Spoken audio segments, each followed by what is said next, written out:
to the world?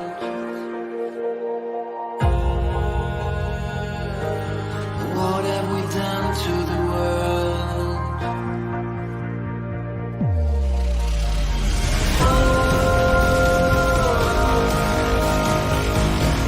I'm burning in the dystopia.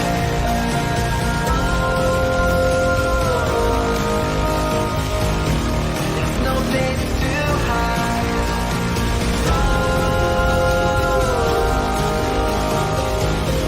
I'm burning in the dystopia.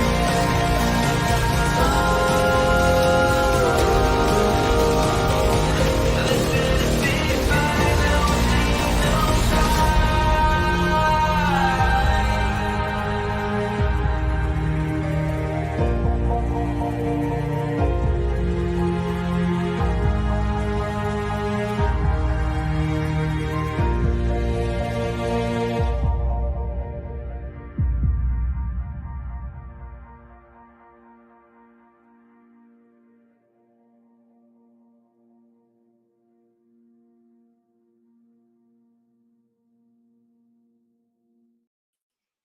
Hey everyone, welcome to DISENRAGE. If this is your first time here, DISENRAGE is a show about spirituality, life, higher level conversations. I'm so happy to have my wonderful co-host Jennifer back this week. Jennifer, how are you doing? I'm okay. Yeah. Yeah. So we had some bad news in Yeah. the last week. Do you want to tell people what's going on? I will. I posted it in Discord. So a lot of you guys have been following the journey of my dog Phelan. He has had 2 leg surgeries. He hasn't quite been himself in a couple of years, but he keeps recovering, and then something else happens, and he hurt his leg again. And he's very expensive. He's our $1 million dog. He's got about 3 or 4 diagnosed diseases, but he's 10 years old. And we went camping, and he was not doing well. He was kind of progressing downward as we were getting to the end of our trip. And Friday morning, we weren't supposed to come home till Saturday. I basically told my husband, we need to go home now. I just knew. I'm like, we got to get home. We need to get him home. And that was our mission. And we got him home, and he passed away just under 3 hours after we parked our truck in the camper. So he had apparently a probably congestive heart failure from what it looked like. So thankfully we never got that diagnosis, or that would have been another ration of shit that we would have, of course, fought for him. But yeah, he had looked like a heart attack and then a seizure, and then he passed. It was really hard. Yeah, and I'm so sorry for your loss. Like losing a pet is just like one of the worst things in the world. But I think, for me, when I heard your story and what happened, I was like, thank God she brought him home, because he was waiting to be home. I think so. I think he was starting the process in the truck. Like, I noticed a change in his breathing about an hour before we got home. And I just he was right behind me, and I kept my ear to the door just listening to him. And if it got quiet, I was like, and then I'd hear him again, like, okay. And he was kind of gagging. So I think he was having problems already. Mm-hmm. And I think, honestly, I have to say, I think he decided he'd put us through enough. Mm-hmm. And the condition he had, because I think animals are really in touch with their connection to their bodies a lot more than we are. I don't think they can up and just go, okay, I'm done, poof, and take off. But I do think if they have a circumstance, they can let the circumstance take them over, and they can go, I'm putting my human through too much, or I waited till you got home. A lot of people say they waited for me to get home. It's like, how did they know? Things like that. I truly believe that happens, that they can choose. Sometimes it's not totally their choice, mm-hmm. But I think they're a lot more in touch with the realms, obviously, than we are. That's why a lot of witches keep familiars, because they can see shit, they can alert you, they can guard you. And I think my husband and I were talking about our next trip, because we're going in a couple weeks to Tennessee, and we've got some possible opportunities out there that we cannot pass up. And I looked at him, I said, we're not taking Phelan again. We're not doing this to him again. And Phelan was in the kitchen watching us talk, just doing this back and forth, listening to us talking. And I said, you go. and my husband didn't want to because it's our anniversary also. And we had to cancel our last anniversary trip because of Phelan and other extenuating circumstances. And I think he was just listening to how here we're making another sacrifice. You guys know I gave up. I was going to go to Puerto Rico for my birthday in January, and we had to give that up. And you know, he's probably cost us $50,000 over his life in vet bills. He's had issues since he was 6 months old, and we have fought for him and loved him and had wonderful times. And I think with us making another sacrifice, and I told my husband, I was like, go do the trip. I will stay with the pups. It's fine. People have anniversaries apart all the time. You know, people who are in service, in the military, this is doctors, you know, all the things. I know my mom thinks she was a midwife. Babies come when they come. You know, things like this happen. And I said, just go. Don't worry about me. And he was not happy about it, but we made peace with it. We're like, okay, this is our plan. That's what we're going to do. And I'm telling you, Carlin, Phelan was gone 20 minutes after that conversation. Yeah. Like he just went, I'm not going to do this to you anymore. Yeah. He knew. Yeah. He knew. And I mean, that shows how much he loved you guys too. Yeah. Right? He's Yeah, taking care of you. They do. He was my cheerleader through writing all my books. My whole life revolved around him. And some of that was because I was like a super like hovery dog mama. And some of that was because he didn't want to leave my side. He never would leave me alone. And that he was my buddy for 10 years. And it was amazing. He's my first dog. I've never had a dog before. So, yeah. Well, how is your I mean, obviously it's so hard to lose a pet, and I know you're still grieving and still kind of working through that. And how is that going for you? We honestly we didn't sleep the first night. I don't remember much of Saturday morning. I think I slept next to his body, and then we called the vet. The vet didn't even open until 7:30, the ones to come and get him. And we waited till like 4:30 in the afternoon for this vet to come. But the thing that I felt, and I got to tell him all the things, I know he's with me. They tether to us. They're with us all the time. I saw him today. Just quick flash of him, just like, hey, you know. And but honestly, I started grieving 2.5 years ago when he had his first surgery, because it was like, oh God, do we have to put him down? We started talking about it then. So we've been crying and grieving for 2.5 years because we just were like, is this it? Is this it? Oh my God, how about now? How about now? And finally, Phelan went, this is it. And we both went, my husband and I were just like, after we cried and drank heavily, we both went, it's over. We don't have to have that dread anymore. We don't have to have that fear anymore. We don't have to sit there and go, God, what's the next vet bill going to be? You know, is he going to need another surgery? His prescriptions alone, he had Addison's disease. That prescription is like $250 for 2 shots. So he needed a shot every 35 days. And it's like, and that wasn't the only thing he was on. Like every time I go in the vet, they're like, what is he taking? And I'm like, look at your freaking chart. Read me the list.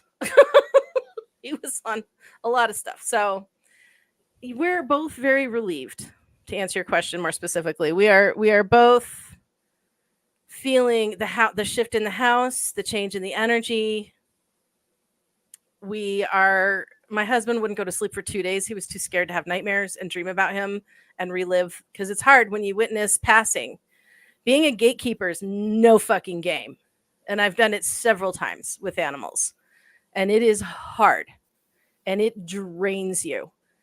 But once you start to recover from just that, not only the loss, but also the energy expelled during the process, then you start kind of coming back into your own body. And my husband and I both kind of feel a little guilty, because we're just like, oh, we're done. It's over. We don't have to worry anymore. It's the thing we have dreaded the most has happened. We ate our frog this year. It is done. Yeah. And I bet it's a relief for Phelan too, to be honest. Because Yes. that must have been like just as hard on him, because he knows. You know, he's always going to the vet, always has to get a shot. He's No always one in likes pain. that. Yeah. So but the thing about him is Phelan was as determined to bounce back and survive and love us as we were determined to keep him with us and take care of him. He had the best freaking attitude about all of it. And through all his recoveries, through both the surgeries he had, and anytime he had his teeth cleaned or he needed an x-ray or he's had an MRI, I mean, all the stuff that find out what was going on inside of him, you know, from a couple years ago when he basically tore his ACL. And he never, like, he just never looked like he was a burden. Like, he just was like, love you guys, thank you for taking care of me. And I would sleep next to him. I probably spent 4 or 5 months sleeping in this room with him. That's part of the reason I got the futon couch there. It's still down from when I was sleeping on it. And Kina now it's her little perch.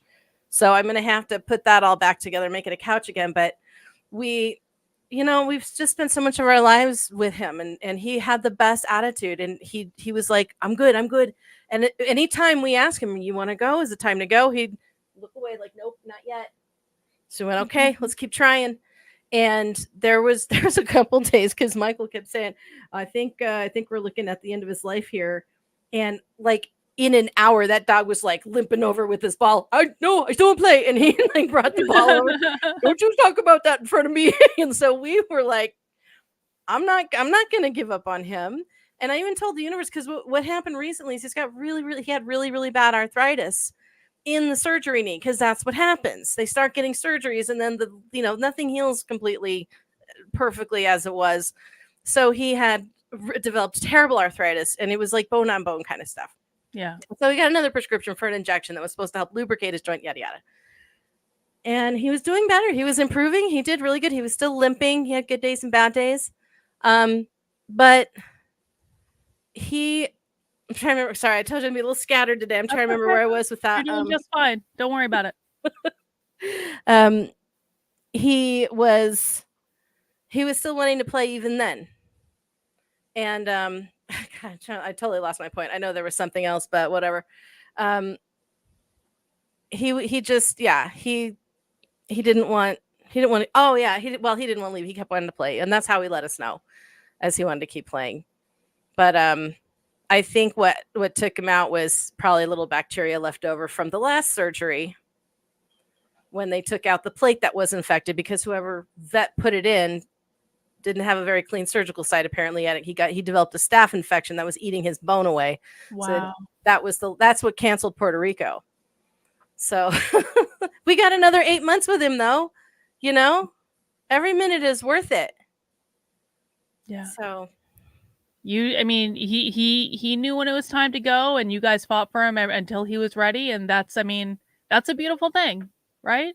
It was pretty awesome. He tried hard, just as hard for us, I think. He was awesome. And this last time just took him out. He kind of slipped down the stairs, and I found him at the bottom of the stairs about 3 weeks ago. And he was just sitting there, and he would go, woo, woo, woo, to tell me he wanted me to come help him. He'd call for me. So I went down, I grabbed his little butt, and I helped him up the stairs, like I've done many times whenever he's gone through things with his legs. And he had twisted. I took him in for an x-ray a few days later, and he had twisted his knee a little bit, and that's when they told me he was bone on bone. Mm-hmm. So, and I don't know if they listened to his heart, but we think maybe some of that leftover bacteria had made its way, and that's why he was having congestive heart failure. You can tell it because their energy fluctuates from being. My mom was telling me about this, so because she's like Dr. Mom, okay. So like she said that the energy, they'll have good days and they'll have bad days, or they'll have bursts and then they're whoo, and that was exactly him. So, man, we got a couple super chats I want to acknowledge. Mac B, we love you, Jen. Thank you, Mac B. Love you, Mac. Murphy's Pool, $50. Thank you, Murphy's Pool. How nice. Thank you. Very generous. We appreciate you. Love you, Murphy. Yeah, I'll be honest, I can't even like talk about losing my pet. I will start crying.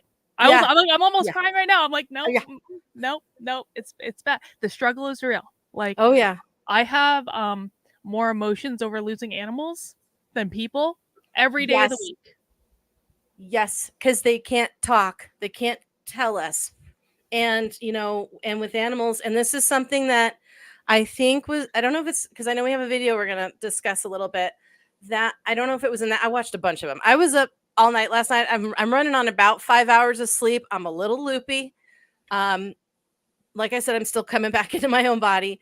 But one of the videos, if not this one, had talked about that they're pure love. And that's why it's so hard. You know, with people, not so much. But with animals, they are pure love. They are pure light. They are pure love. And they're the pure spirit thing is real. I mean, when you touch something that beautiful and that like a pure source of energy, which is what they are. I think babies are similar. I think that's why things with children is so tragic because they are still right of the light. You know, they're just they're still they haven't gotten tainted yet. You know, it's that kind of thing. So they're just all love, and they are here for us. They came to help us, literally. So we have to honor that. And I did a little gatekeeping ritual for him. I'm going to show you a couple things. Okay.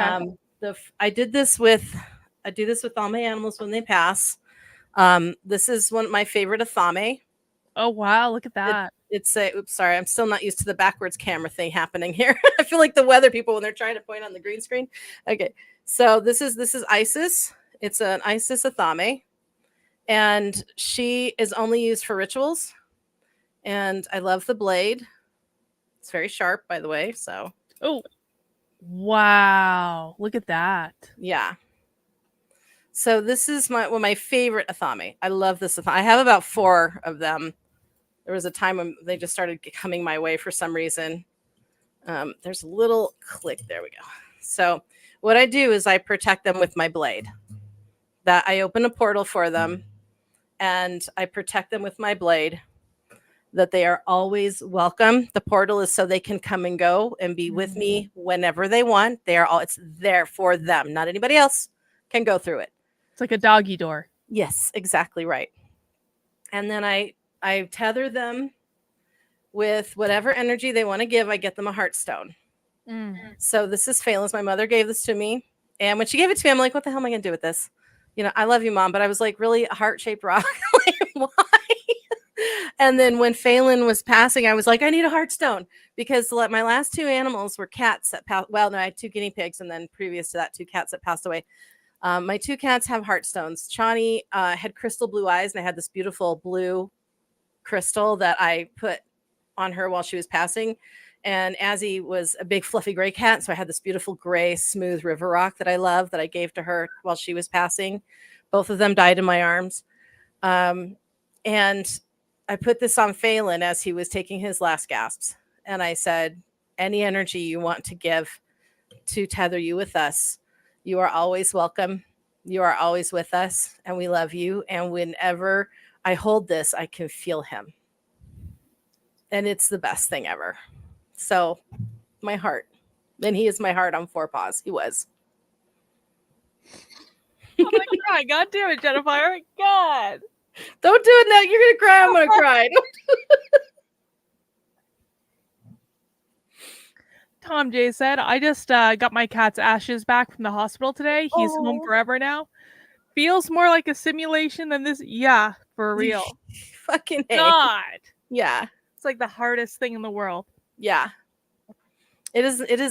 I think the first, I've lost 3 cats, and I think Chani was the hardest. I'm not going to tell you that story. It is too hard to talk about, even to this day. I cannot keep it straight. But because she had a very long, very hard passing. But I did do a video of the gatekeeping ritual I did right before we put her down. She was so close to passing. I mean, if we'd given her a few more hours, she probably would have gone on her own. But I couldn't let her suffer anymore for me. And I hadn't slept in 3 days. So, but I did a whole gatekeep. Maybe I'll share that at some point, maybe on a Zoom or something. I'll share my screen and show you guys my gatekeeping ritual video. Yeah. because it's beautiful, and all my animals have theme songs. I played her theme song for the video. Every time I watch it, I fucking bawl. So Azzy was much easier. She went very peacefully. She crawled up on my chest and laid there for about 3 or 4 hours, and then just did the gasp, and she was done. Mhm. Phelan was sudden, a little violent, but not suffering. So it's been a fucking day, man.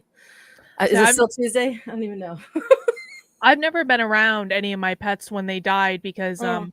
so my parents I had 2 dogs growing up, and then my parents sent my brother and I used to always go to my grandparents' house for the weekend to like stay over and spend time with them and whatever. And we came back one weekend and the dogs were gone. And my parents had brought them to put them down while we were gone, which I was always really pissed off about because I Yeah. feel like that really wasn't fair. And then they did exactly the same thing with the cats. They waited until we were gone, and then, oh surprise, the cats are dead. It's like, what the fuck? Like this is like not acceptable. Whoa. And then I got 2 ferrets after I like moved out on my own. My ferrets were my first pets. They were Oh my monkeys. God. Ferrets are so much fun. Oh, I love them. I love them, but they both died kind of like in their sleep overnight, and so just kind of like, I found both of them, and did like made like a nice little box for them with like all their favorite toys, and like buried them out in the backyard because they liked jumping in leaves and stuff like that, and so they're both Oh. out by the tree, and there's a crystal there for them, and God damn it! Oh, fuck you, Jennifer. Well, it's fresh for you. I've had, what day is it? Tuesday? I've had 4 days to process this. Yeah. Well, 3. How many days since Saturday? I don't even know. 4-ish days. Yeah. Yeah. And now we have our 2 dogs now, and like, they're getting older. They hopefully have many years left, but like they're definitely getting older, and like I don't want to think about it. Oh, I no, don't no, want to no. think about it. Nope. Nope. Mm-mm. Mm-mm. When we were camping, I think it was Thursday night, I had this inkling. I was staying up late, and I'm just cruising through. Michael had gone to bed, and I'm sitting in the main area of the trailer. We have a cute little 24-footer that doesn't have any slides or anything, so it's basically a hallway of life. And so Phelan he was on the couch, and I'm right next to him at the buffet, and I'm scrolling through Instagram, just needing laughter, because I kept looking at him, and he just looked at me like, I'm trying, mama. And I'm like, oh God. And I knew this was gonna be our last camping trip with him. We went to Lake McConaughey so he could play lake ball because it's his favorite fucking thing, and he couldn't even barely walk.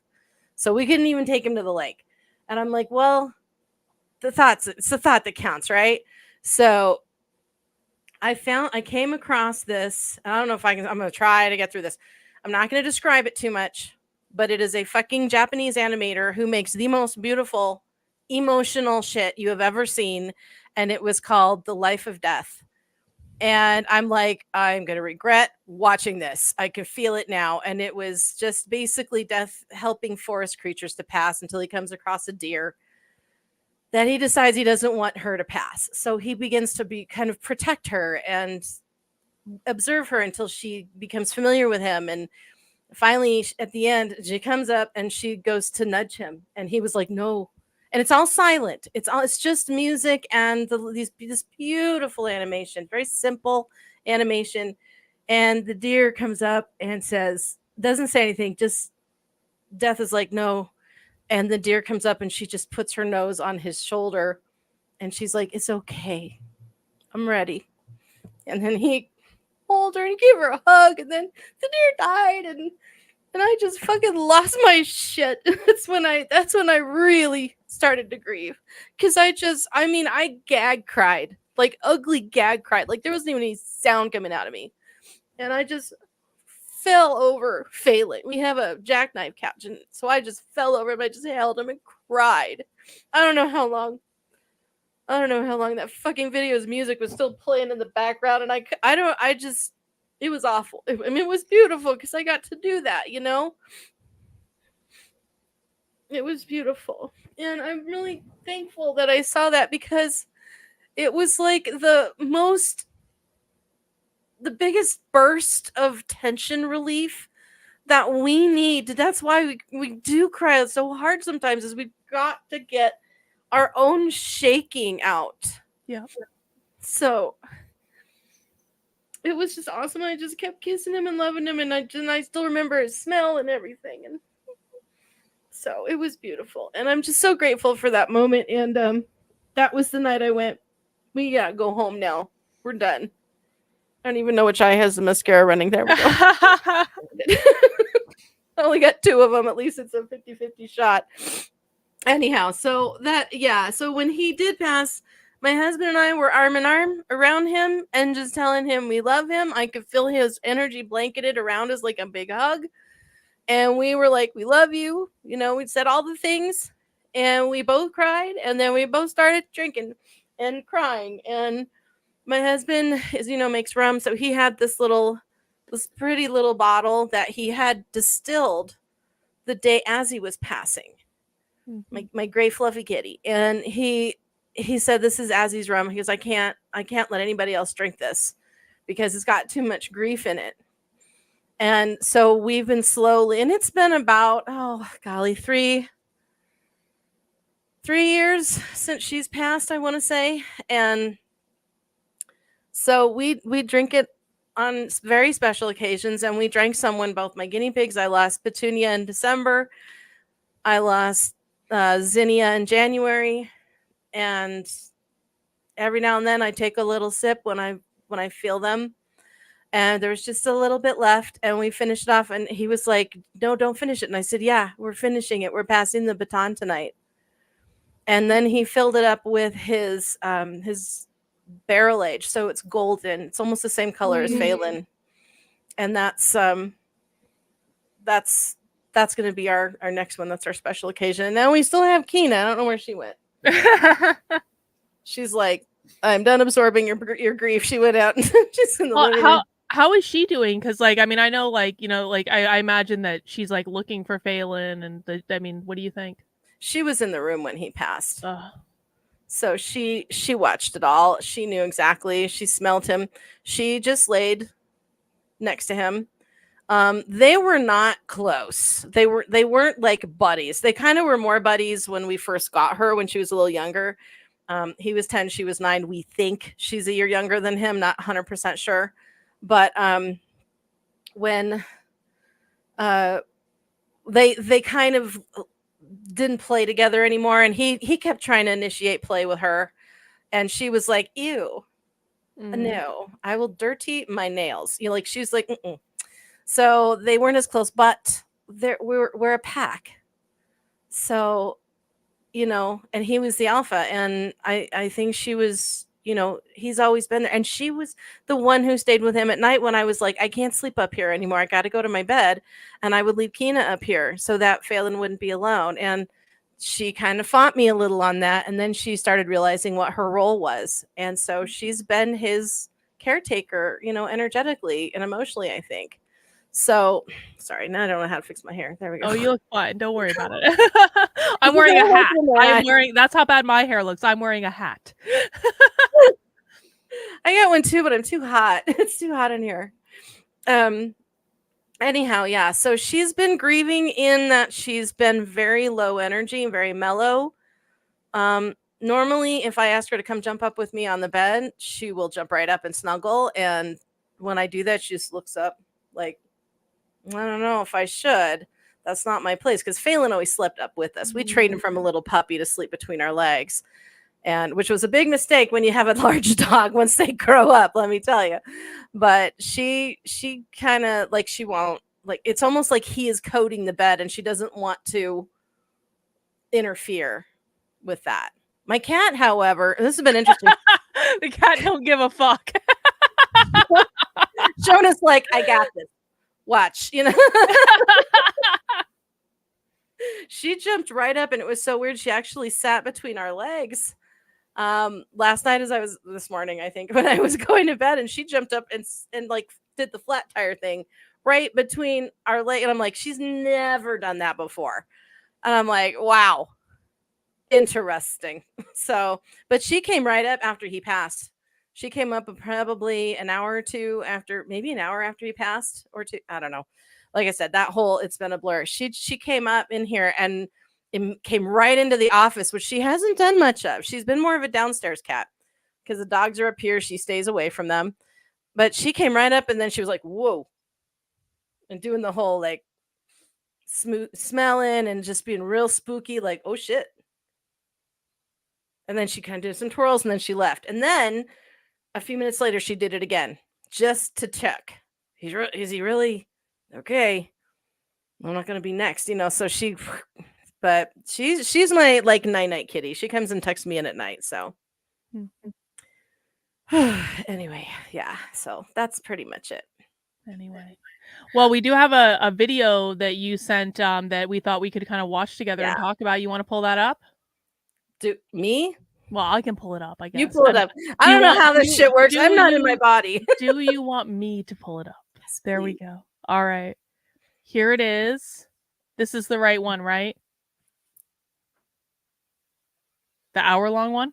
Yeah, it should be an interview kind of thing. Is this the right one with this next level guy? Yes, that's the one. Did your cat lose his leg? Yeah, that's the clickbait picture. Yeah, that's the one. Cool. Well, we're going to give this a watch and we're going to talk about it, guys. Please remember to mount the like button for us if you appreciate the conversation. And let's start digging in. If I need to interrupt, do I just start talking? Yeah, just start talking. I'll pause it. Okay, cool. I'm going to run to the little goddess room while you're getting that started. All right, sounds good. Lose a leg in this accident, and she went completely quiet. Silence. Deafening silence. And then she started sobbing. Oh. And I thought, oh no, I did it this time. I really did it this time, And I felt so bad. So when she finally got her breath and could tell me what had happened, she said, Karen, it's hitting me again. She said, no, my cat did not lose a leg. She said 3 months after he passed away, I was in a horrible car accident and my leg was amputated.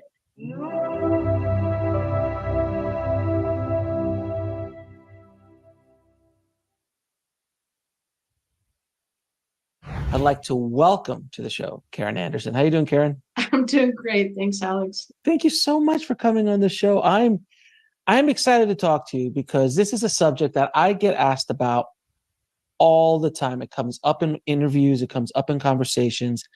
And the subject that we're going to talk about is such a big emotional part of our lives is our pets, our animals. Cats, dogs, horses are the main trio here that we're talking about, and what happens after they pass. And when you lose a pet, it's so devastating. I've lost a pet, and I'll tell my story of my pet later, but it's a devastating thing. And I think the same way that people listen to shows about near-death experiences to feel comfort about what happened to their loved ones, there isn't a whole lot of information out there about pets, and pets in many ways is a tougher loss than a human being because they're pure love. There is no, oh, they backstabbed me, oh, they cursed at me. It's pure love, unless it's a cat, and that's a whole other conversation. I have cats, I can say this. Me too. You know exactly what I mean. You know exactly what I mean. So you're the author of the amazing Afterlife of pets, of animals, excuse me. And it's done very well. It's a bestseller.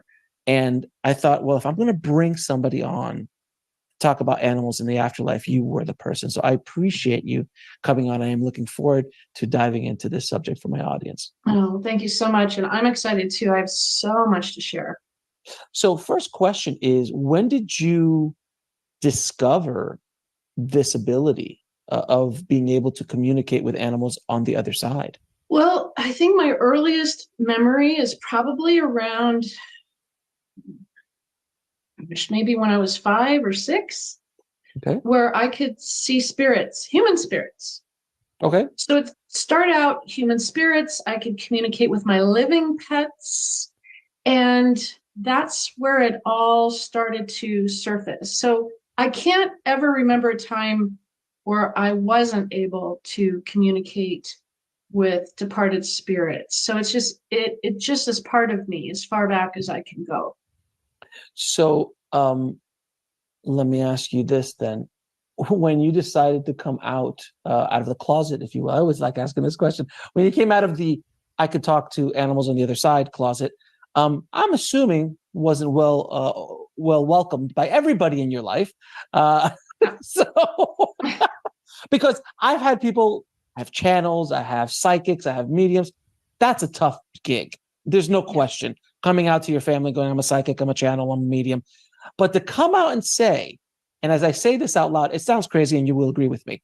I talk to animals on the other side, or I talk to animals, or I'm an animal communicator in one way, shape, or form.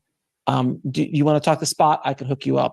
That does sound a little nutty, without question. So, how did people around you deal with it? And I'm saying it the way I'm saying it for people to understand that this is. I think it's kind of funny, and I know this isn't the topic, but like, I once asked Joshua about just like, like I don't remember exactly what Joshua and I were talking about, but like we were in a conversation about psychic something or other, and he was talking about like, being a professional psychic, and he said, "Well, Carlin, no one grows up wanting to be a psychic." Like, I was like, that's actually very true. The struggle is real. Yeah, I'm going to talk to spirits and everyone's going to think I'm freaking crazy for my entire life. Yay, that's a great idea. Exactly. Oh, Murphy, I Not wanted an to say easy something to you real quick before you left. I'm trying to type in the chat and it keeps saying it's failing to post. I don't know why. But Murphy, I wanted to tell you, because you had said something about your wife's cats and that she, they're she's their person, but they gravitate to you before they pass away. That is probably, I'm guessing you are a natural gatekeeper.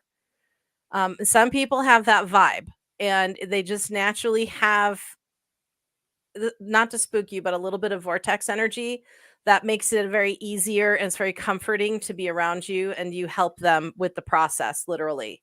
So that's why I don't want to spook you, but it's actually a very honorable, very amazing priestly thing. So I think that's incredible. And also completely unrelated, I am living for the fact that he's got the dude here has a bust of Yoda next to Buddha. Yeah. I am living for this. So okay, I'm done. Path to walk. This is not an easy path for you to walk, because it's insane for a psychic and a medium and a channel to do it. You're in a whole other subcategory of what I'm just discussing, which in my opinion is probably one of the toughest paths to walk, because people will accept talking to a loved one much faster than they will accept talking to a pet.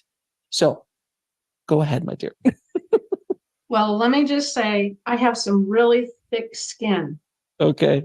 You better. I've been called, I do, and I've been called every name you can think of.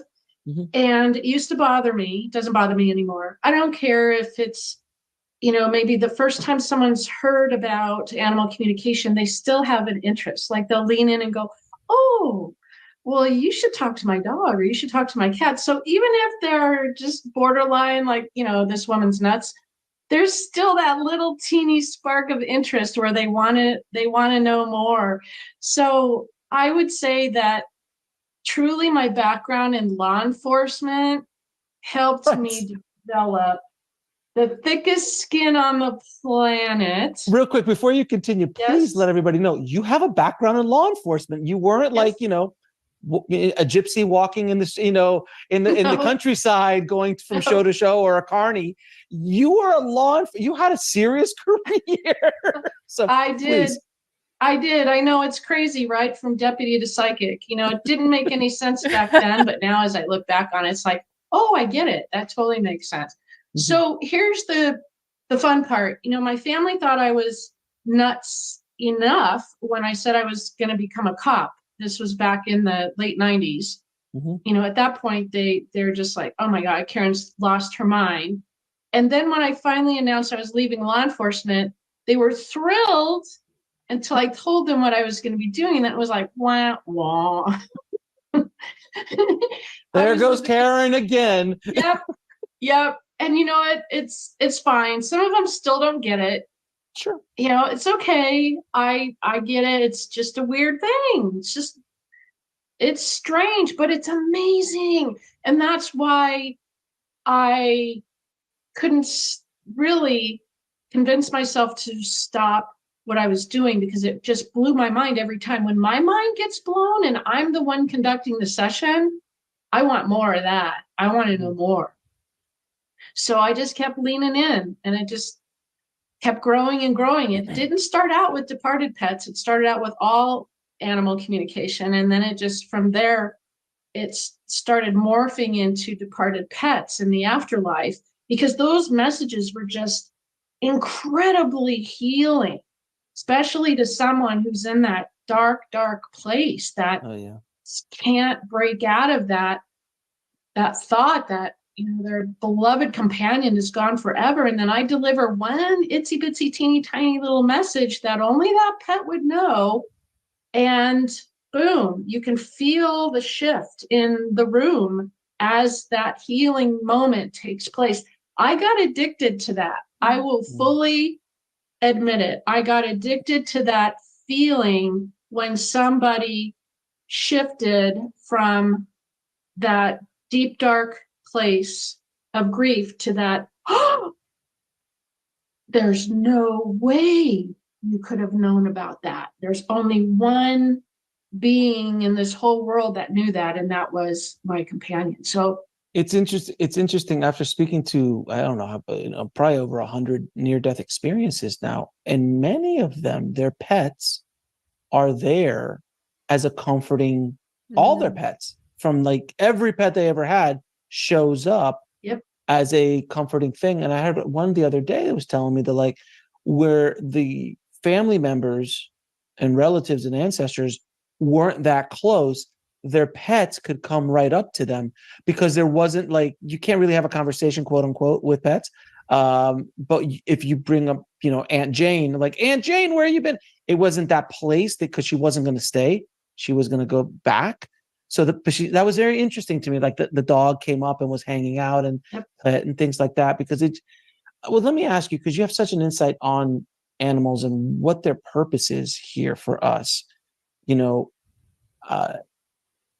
animals have such an ability to heal us, to love us, when we might not be able to find that anywhere else in our relationships, because it's pure love. I've had a dog and I've had a cat. I've had cats.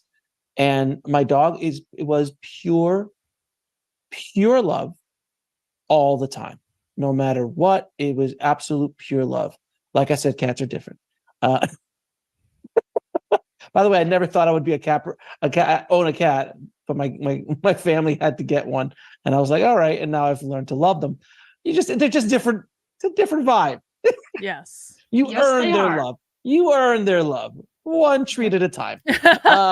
So they have such a powerful impact on our lives, but yet that's really not discussed very much in the spiritual conversations that I've had. Pets and animals generally are not talked about that much. That's why I wanted to have this conversation with you. So my next question is, from your experience, do animals have souls, or do they have a spiritual journey that they have to go through? Obviously different than ours, but what have you learned? I have learned that there's a little bit of everything. It is a different type of spiritual journey for an animal than it is for a human, because they don't have agendas. They don't have lessons they have to, quote unquote, learn. You know, sometimes humans have to keep coming back because they didn't accomplish in their past lifetime what they were sent here to accomplish or learn or grow. It's all about the growth of the soul, the expansion of the soul. And animals are perfect. The human animal, not so much.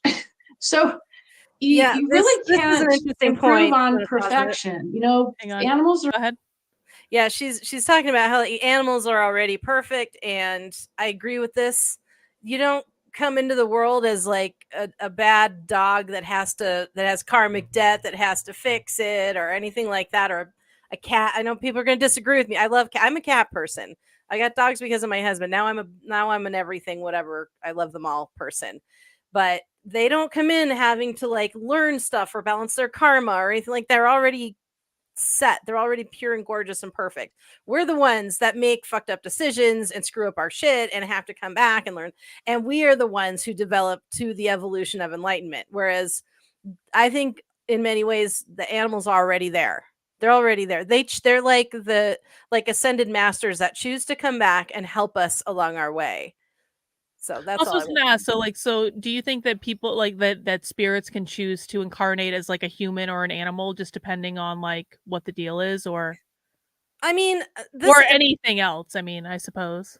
I think that, and I don't know if she addresses this or if it was another video I saw, but it was the same opinion I had, which is whatever serves the purpose and journey of the soul. Mhm. If you need to have an experience as an animal, you will.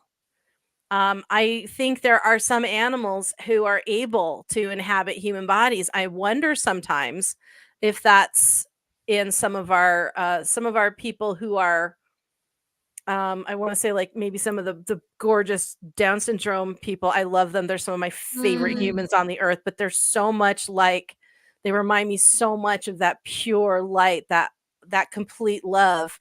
And being in a human body is hard. They don't know how to process their emotions. Their tantrums are bad, but it's very similar kind of energy. It's pure love or it's tantrum.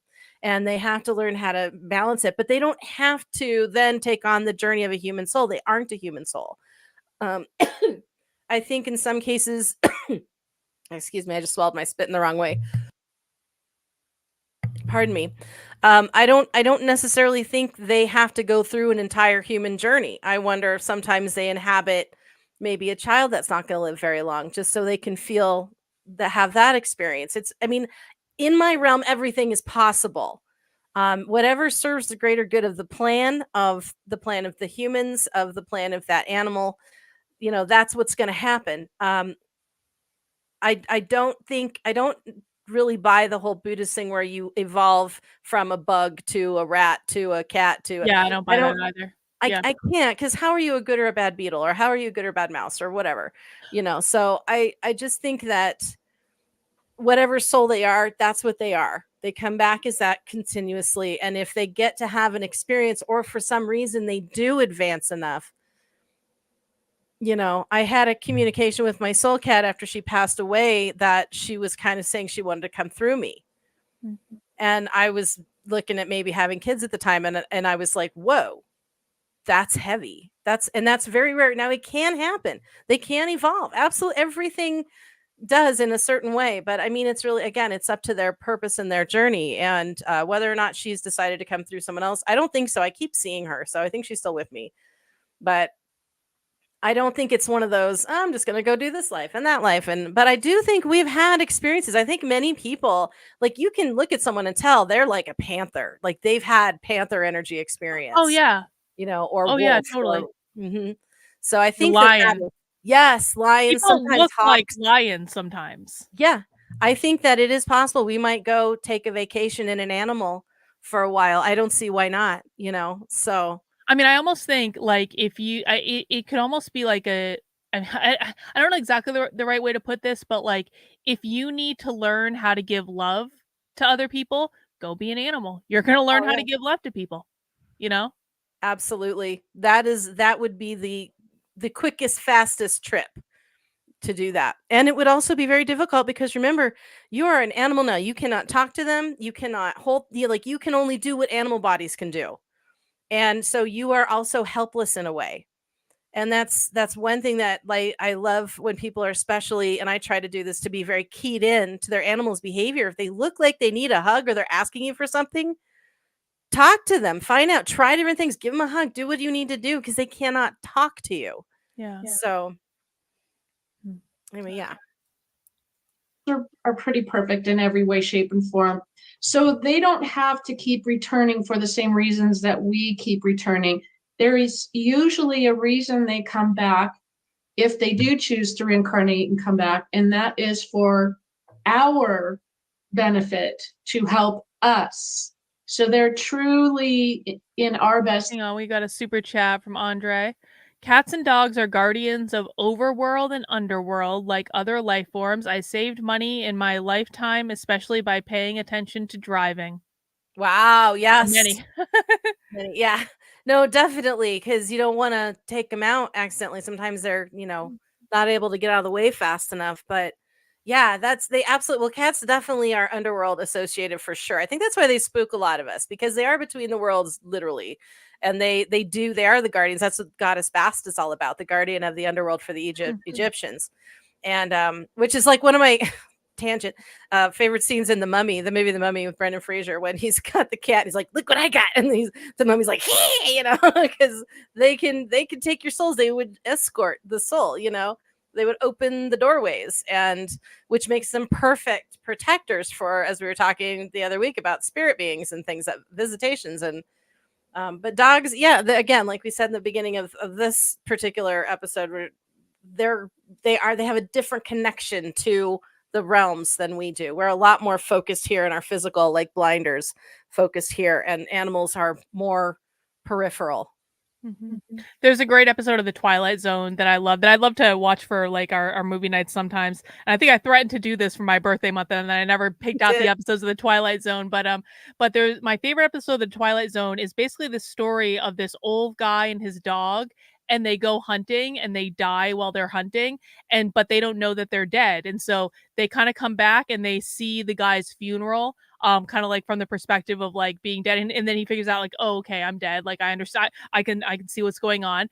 And then him and the dog start walking through the woods, and they get to like a gate, and there's a guy there, and he's like, hey, welcome to heaven, you made it. And the dog does not like this at all. The dog starts barking, and then the guy's like, okay, well, if you just tie your dog up by the fence over there, then you can come in. And the owner was like, I can't bring my dog with me to heaven. And the guy's like, no dogs allowed. And the owner's like, well, no, if I can't bring my dog in, I'm just going to keep going. Yep. And he keeps walking down the path, and he gets to another guardhouse with another guy. And the guy says, hey, welcome to heaven. And the dog owner is like, well, can I bring my dog in? And he's like, oh, of course you can bring your dog in. Like, we welcome everyone.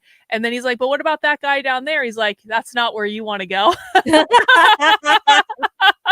That's a test. The dog saved your ass, dude. Yeah. Yep, exactly. There until the very end. I love it. Interest coming back to support us on our journey so that we can hopefully get it right the next time. So their souls are just enjoying another lifetime, another experience. And yes, there's probably expansion for their soul. But again, how do you improve upon perfection, right?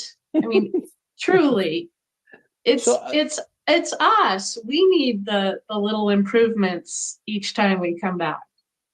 From your experience, is part of our soul blueprint, are these animals kind of set up to come into our lives and teach us lessons, and either be a support, or possibly just teach us patience because they're just very energetic? A Jack Russell, a cat that doesn't stop running around the house, and you need to learn patience. So that's why that animal was put in your life. I think that's the reason why my animal was put in my life currently. Yes. Yes. So because at a certain point, because you know what, I remember when I was young, I mean, you'll yell at a dog and the dog will whimper and stuff like that, but 5 seconds later they'll love you again. Right. It's really interesting. So what's your thoughts? I do, and the way I describe it is kind of like, on the back of, the UPC codes back here. Where is it? Mm-hmm. There it is. Yeah. UPC codes.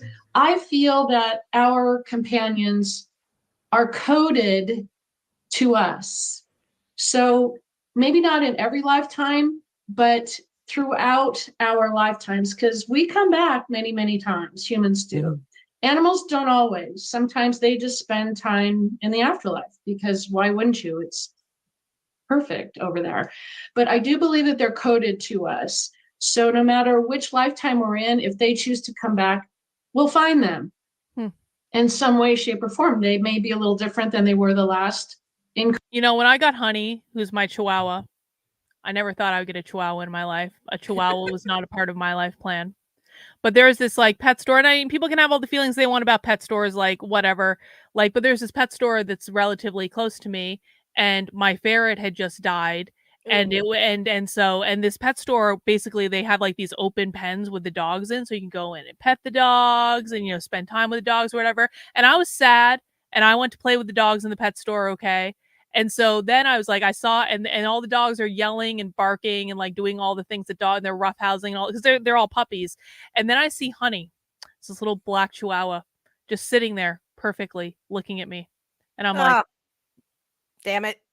and I was like, can I play with the chihuahua? And then they brought us to the to one of the like places where Meeting rooms. they put us in a little cubby, Uh-huh. and he gets into my lap and she curls right up. And I was like, Mm-hmm. fuck. And then I called Victor and he didn't pick up the phone. And so I left him a message. I said, Victor, by not picking up the phone, you're giving me permission to get a chihuahua. Yes. That was it. That was it. I was like, there was just like no question about it. I was like, this is my dog. Like, whatever. Oh yeah. Well, Phelan chose Michael. Like he went to the Rocky Mountain Puppy Rescue where they rescue dogs from animal shelters that are kill shelters. Mm-hmm. And this mommy pit bull had just given birth to puppies, and so they took that when they were ready. They took the puppies, and the Phelan was half pit bull. We don't know what the other half was. We're guessing lab or something like that. But there was one brother with him. It was a black and white, and then Phelan who was golden. And they were both in the pen, and Michael wanted to go see those.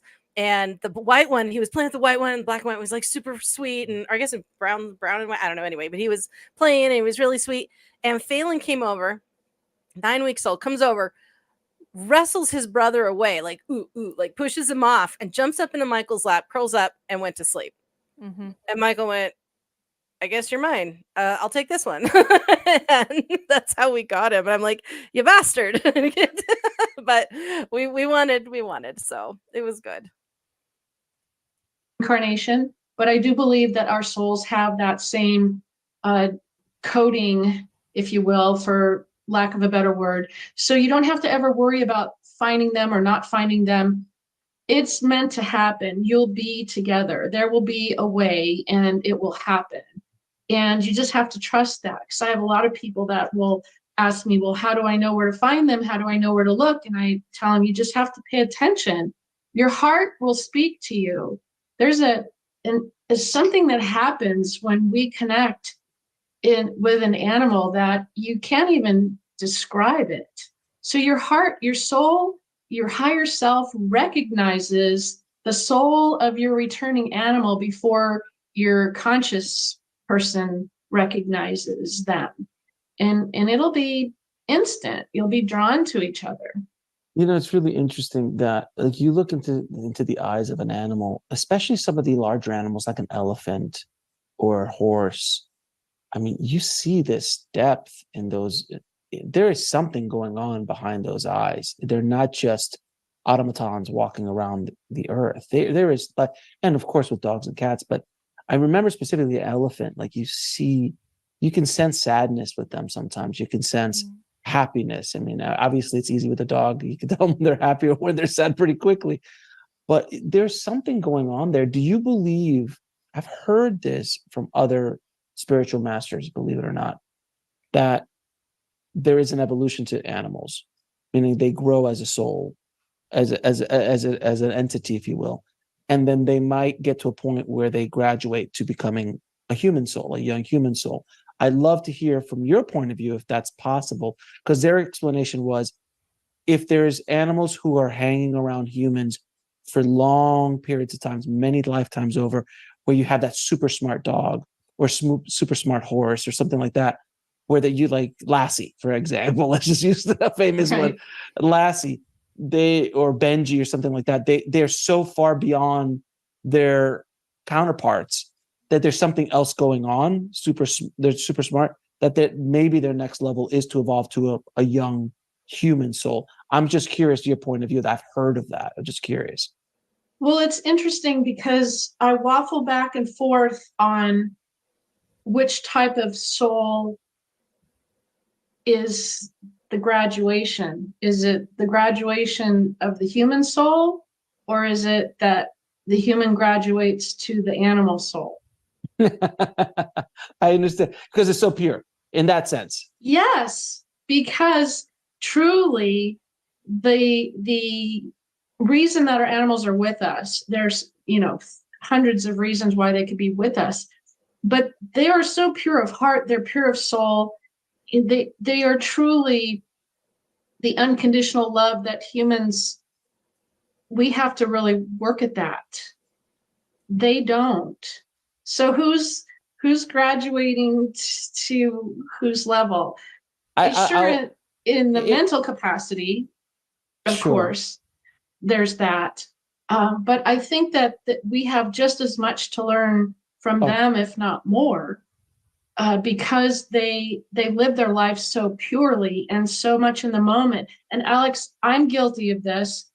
We are rarely in the moment. We're thinking about tomorrow, next week, next month, or we're worried about what we did yesterday or the email we sent or didn't send.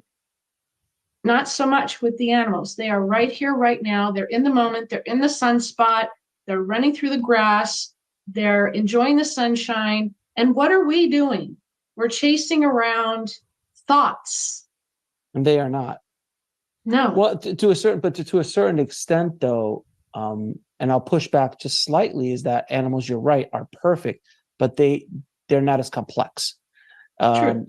So they're not as complex, meaning like they're pure love. Yes. They live in the moment. There's not a lot of room for growth, as opposed to us, that we have this massive gambit of emotions and experiences and things like that. So I would argue that they could graduate to us. It might not be as pure, as fun as everything, but that's what we are as humans. If we're here to experience this massive gambit of good, bad, and everything in between, as opposed to animals, it's all just really, truly, purely love. Unless, and then I don't even want to get into the conversations of animals are abused or animals that are food or any of that kind of stuff. That's a whole other conversation. But just sticking to pets, dogs, cats, and horses, that's kind of my point of view on it. What do you think? I agree, and I've heard both scenarios where, let's say, a human, it's in the highest and best interest of their soul to experience what it's like in an animal body the next time they reincarnate. And I've heard animals experiencing life as a human soul. I don't have a million stories about that, because usually dog comes back as dog, cat comes back as cat, horse comes back as horse, human comes back as human. So it's rare, but it can happen. I do believe that in the afterlife, anything is possible if it's in the highest and best good for that soul's growth. So it really depends. I don't think there's a rule book or a checklist that says, nope, you're a cat, you must come back as a cat, or you're a dog, you must come back as a dog. I don't think the rules apply. I think it's more about what's in the highest and best good for that soul, for their journey. Fair enough. Now, can you share one of the most heartwarming or impactful stories you've come across doing your work, talking to owners who've had pets on the other side? Yes. And I like to call you their moms and dads, because the word owner means like we own them, or like Fair enough. Car or a piece of property or something. I think they own us. Oh, no. Anyone looking in from the outside says that little creature has this huge thing walking around, cleaning up after them, feeding them. They live like kings and queens, generally speaking. So I will sit here. Here's my cat. I will sit here and stare at human until human opens door, right? And then human gets up and opens door. So I get it. So an impactful story. I have a million of them, but I want to share this one because it just highlights the purity of the animals so well. So I've always said that I love all animals and I love communicating with every different type of animal, but cats will make a fool out of me every time. If they have the opportunity, they will take full advantage. They will tell me that they're ready to go, and then they'll stay here and be alive and well for another 6 months. And there are humans going, Karen, you're wrong. Fluffy is still here, whatever. It's like, okay, it's a cat. So in this particular case, it was a cat. And this cat had passed on. And the client contacted me because she felt horrible about how things ended, because it was kind of a series of unfortunate events. She was late for work one day. She was backing out of her garage and she accidentally ran over this cat. It was her cat, but she didn't see it. And the cat didn't die at that moment. It just was injured. So I would have been destroyed. took the cat in, got. What'd you just say? I said I would have been destroyed if you ran over my own cat. Oh my. Yeah, I cannot imagine. We have a sort of neighborhood cat that belongs to 2 houses down that way, I think. And he's so beautiful. His name is Max, and he's got blue eyes. He looks a lot like my Chani that passed away, actually, like a big male version of her.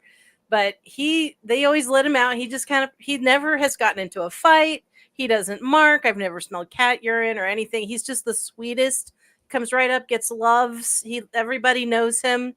When my neighbors moved in, she told me that he like walked right into their house, like, "Hey, welcome to the neighborhood. How's it going?" And then like walked back out.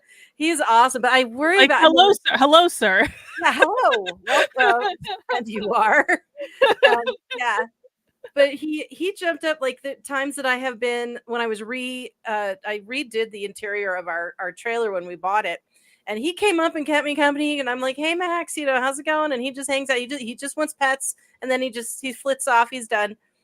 But I was always worried I was going to lock him in the trailer when I was done. So I checked everywhere that cats they squish, they fit behind stuff, and so I always checked everywhere, making sure that he wasn't there. And I closed the trailer up, and anytime I hear meowing, I'm like, "Oh crap, I closed him up in something," or he was in the garage one day. I'm like, "Damn it, Max," because I had the door closed and everything. And I have a cat. My cat would rip him up. Like Shona she takes no shit. She would have destroyed this animal. And I'm like going back towards I just closed the big garage doors, going back towards the house door, and I hear, meow, and I'm like, "Oh, damn it." Open the door so he could go, and he didn't want to leave. He's like, "Pet me." I'm like, "Max, fuck off. I love you, but go." But yeah, I would die if like I hit him. I always worry about, especially people leave their the outdoor cat thing. We have a couple other neighbors that let their cats out, and I get so tense, because we have like squirrels and rabbits around here, and they're always flat. Somewhere you find one on the street that didn't make it, and I'm like, God, if I ever see Max on the side of the road, I will just die. I will absolutely die. But so far, so we've been here 8 years. He's still trucking. Man, he's got it all. He's got it. He knows the deal. He looks both ways before he crosses the street. He must. Naruto says, watch the latest episode of Unsolved Mysteries over the weekend, and one episode covered Mothman sightings. What kind of entity would it be considered? I don't know anything about Mothman. Mothman is a harbinger. What's that? A harbinger is someone who gives warnings. Oh. They tell you things, but like they start showing up to let you know something big is going to happen. And so Mothman shows up. He's a big shadowy entity with red eyes, but he's got wings, and he doesn't hurt people. He does scare the crap out of them. But he comes in and he will warn you when something bad is going to happen. I'm not sure what the purpose of him is other than to give us warnings. But the thing is the warnings are not things that you can, now that you can avoid it. It's not, he doesn't tell you and he doesn't speak. It's more like when you start seeing him show up, something big's going to happen. And it could be that he feeds off the energy.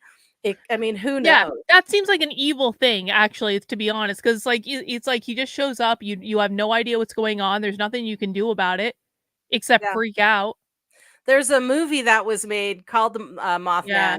That was it Richard Gere? I think so. Yeah. And it was based on true events of a bridge collapsing.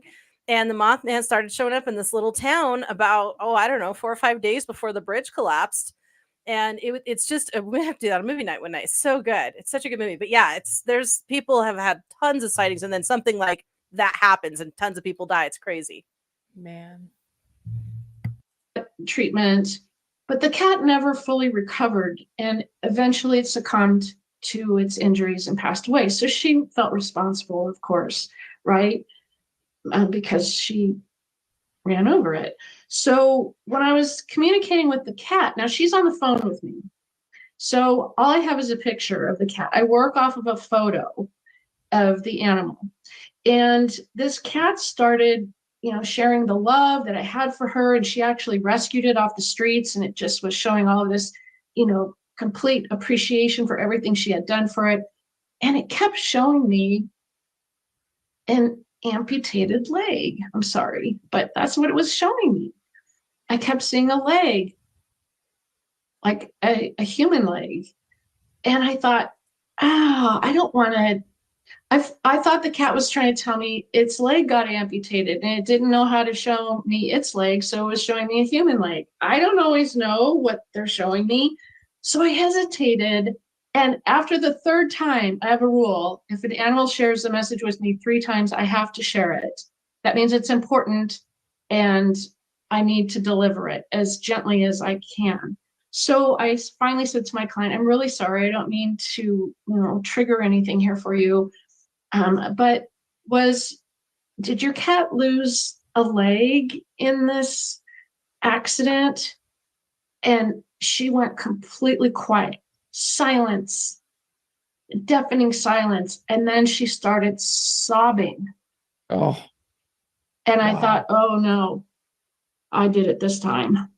I really did it this time, and I felt so bad. So when she finally got her breath and to tell me what had happened, she said, Karen, it's hitting me again. She said, no, my cat did not lose a leg. She said, 3 months after he passed away, I was in a horrible car accident and my leg was amputated. Wow.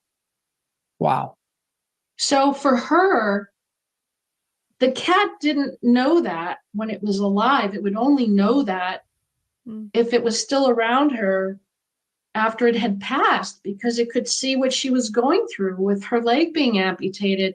And all this cat was concerned about was her. It didn't care about what happened to when she accidentally ran it over. It was all about how it was there to help her, and it was there by her side and helping her through this difficult time. Yeah. Wow. I know. It That's still pretty hits me. It's pretty remarkable, these stories, because it just, as you're telling this story, of course, I have my animal who passed when I was a kid in my head. And I'm like, oh, wow, it's, because he's always back there. He was a very special animal. I mean, well, they're all special to us, but he just showed up. And it was so funny. I'll tell you this. There was one story. He had a rough last 5 years of his life. He lost his back legs, so he was basically in diapers and all that stuff. And I was by myself for most of my 20s. I mean, I had dates here and there and had girlfriends here and there, but generally speaking. And he had been with me. He wouldn't go. He was around 11, 12 years old, wouldn't leave. He met my wife. I brought her over after I was dating. Met my wife. The next day he left. The next day, and I was like, oh my, like, wow. He finally is like, thank God someone's here to carry this weight. I've been holding this guy down for 12 years. I'm done. Thank you so much. He's all yours. And he was like, I'm out. And he left the next day. It was, I mean, he's not as mean as I portrayed him to be, but that's what happened. And, when you see things like that, you just can't ignore that. There's something going on. And I think all of us have, if you've had an animal in your life, you've experienced something like that. There's something deeper going on. And I don't know exactly what that could be. I don't talk about it often because it's just not something that people talk about very often. But it's just interesting because you can't just look at that and go, coinkadink. Like, it's not, I mean, seriously, 12 years, last 5 or 6 of it, he couldn't walk really. He was like dragging his, he had a little wheelchair and everything. It was rough. It was a rough time. And I learned a tremendous amount of lessons from him. Patience, all this kind of stuff that I needed to learn at that time of my life.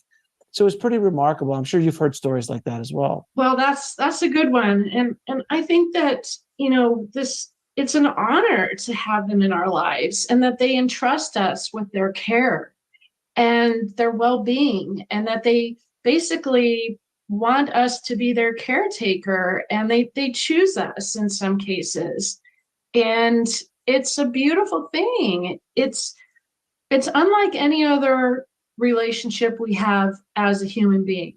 A connection to an animal companion cannot be compared to a human. I would never try to compare it to a human. Right. But there's a depth there that you touched upon that is indescribable. And when we experience a loss, a physical loss of that companion, it changes us. And I think we never go back to the way that we were before. I think we are always a different person after that experience, because that's part of our growth. That's part of what we are meant to experience. Oh, and I wouldn't pause have it there. any other way. Okay. I would endure. Go ahead. Couple things. First of all, as she was talking, I was getting not visions, but just flashes of wild animals, because this happens with wild animals as well. Sometimes they'll choose us and come into our lives, and they'll you get friendly with, my parents feeds the squirrels in their backyard. They come up and they just take things out of their hand. They're very tame. And there's there's some people who, like, they get, even ravens are known to attach to humans. Ravens are smart. Oh yeah. They remember. Always be nice to ravens. Do not mess with ravens. They will remember you. But there's sometimes, and you have to be careful with that, because you don't want to start thinking that, oh, I can just walk up to any animal. I'm an animal whisperer now, and I can go up and just be one with nature, because not all of them are going to connect with you. It's, it's like walking through when you walk through a pet shelter and you're picking out your next companion. So like when we were looking for Kina we got her to be Phelan's companion. And I went to so many shelters, and the dogs literally growled at me. Mm-hmm. And I'm like, I'm nice. I'm good. I love animals. And what? But they're like, nope, not you. And so you are chosen, whether domestic or wild. But if you get chosen by a wild animal, it feels like super special. Like, oh, I have been super chosen by the universe. I'm really up there now. But and then I'm trying to remember what the other thing she was. I don't know if we want to get into it now or later, but there's, every time you have a pet, they do teach you something. Mm-hmm. And I think one of my biggest lessons with Phelan was patience. I'm naturally impatient. I want shit done, and I want it done now, and I want it done correctly, and let's just get it done. And he taught me a lot about how to, because you know how you get that sort of moment where you have so much going on that you just freeze, and you're like, I don't even know what to do first. He helped teach me the process of how to pick the next task, and then so I line up the one behind it. And once that task is done, the next one comes through, and then I line up the next task. And I just kind of learned how to mediate my tasks and not freak out or get overwhelmed. And he was teaching me that when he was going through his surgery, because when we thought we had to put him down last December, I was losing my freaking mind. I've never had anxiety. I've never had high blood pressure, but I mean, I was a wreck, and I had to physically stop and think, what is the next task? Okay, now just line one thing up, because I have all this to do. I can't focus on any of it. And he taught me a lot about how to go through that with patience, and to stop and give myself compassion. If I'm freaking out, it's okay. It makes sense. Give yourself some love as well. Have compassion for yourself in whatever process you're going through. But and also taking care of him. You cannot rush, a sick dog or a sick animal that's recovering from something, or if it's just ill or whatever. You can't rush anything. You have to be gentle. You have to force yourself. You can't just, oh, come on, just get up. I'm done taking care of it. You don't get to do that. And if you get overwhelmed, walk out of the room, take some breaths, come back, fill your heart with love, and do what needs to be done. But he taught me a lot about being patient. I don't know what lessons my dogs have taught me. I think and now I'm thinking about it, like, what lesson is Honey trying to teach me every time she starts barking and will not shut up and does not listen and just keeps barking and barking and barking. And I know exactly the look on her face she has when she's barking. It's an indignant look where her ears look like horns and she's pissed off at something, but and sometimes it's a ghost. There's nothing there. I don't know why she's fucking barking. Yeah. But I would have to reflect on that, because I don't know what lessons my dogs have taught me. It may not have come to you yet. Hmm. I mean, I had Phelan for 9 years before I started realizing what he was teaching me, because I would lose my temper with it. When he was a puppy, he ate so much shit in my house, pillows and shoes and stuff. And I'm like, this dog's gonna go, or me. One of us is gonna not make it out alive of this house. Mhm. But yeah, but it took me until I realized, when I was taking care of him post surgery and stuff and everything, and then when I was dealing with my own overwhelming anxiety during that process, I'm like, oh, okay, I got it. And what's interesting is, right when I learned that lesson, I think he started going, okay, my job here is done, and I'll hang on as long as I can. But so it may not have come to you yet. Well, we'll look forward to that. We'll look forward to that. All my losses again. If I had to choose, do I want to go through this again? Do I want to experience that deep pain? I would say yes. It's deep pain. I feel it just like everyone else. Just because I can communicate with them doesn't mean I don't experience that full range of emotions. But I would do it again in a heartbeat. I would do it again, because it's such an honor, such a joy to have them in our lives. mean, and I've learned so Like, honestly, like, as much as it sucks when pets die, I can't imagine not having pets. Yeah. Like, it's not even like I know, like, I'm sure, like, when my dogs die, like, I'll be really sad, I'll be really upset about it, but I also know I'm gonna go out and find another pet.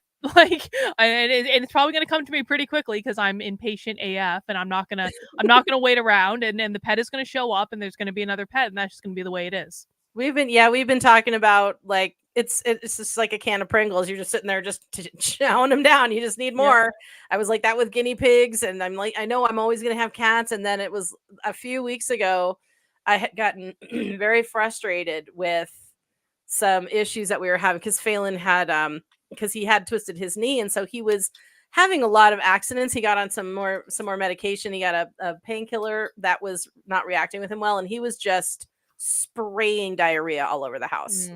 And I was just like, I can't take it anymore.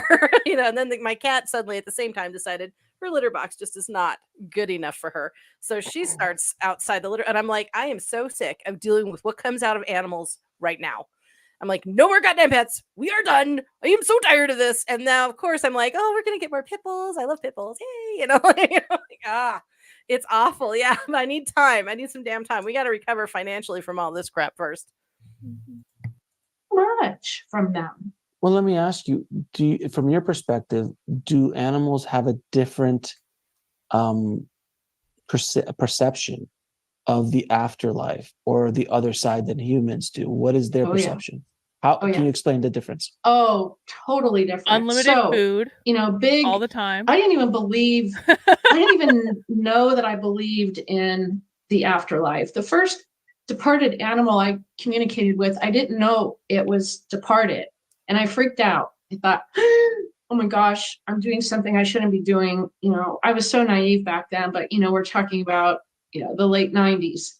So I've obviously grown a lot since then. I've learned a lot since then. And it suddenly appeared to me that after many, many, many sessions with pets that are on the other side, I thought it was so interesting, Alex, that the animals had absolutely no fear or concern about death or dying. Zero. The humans do. And they don't obsess about it. The humans do. They don't want to talk about it. The humans do. On the other side, once they've passed. Correct. Wow. Even animals that are here and alive and well, they don't want to talk about those things. It would be like talking about something they have no idea what it is. It'd be like trying to describe boogeyman to somebody who's never seen the boogeyman. They can't really talk about something that they haven't fully experienced. I had somebody ask me one time, can you ask my dog who the next president is going to be? And I thought, what? And of course, the dog had no idea, no clue. But there are just certain topics that it doesn't. In other words, when the dog or cat passes, they don't automatically have great conversational skills and and very well read. No. They are they are animals and they have certain concerns and certain emotions, but at a very basic level, as they would here, essentially. Correct. They do get more philosophical. So for instance, if I communicated with an animal that was alive and well, they would probably talk a little bit about their life, what they do, what their favorite things.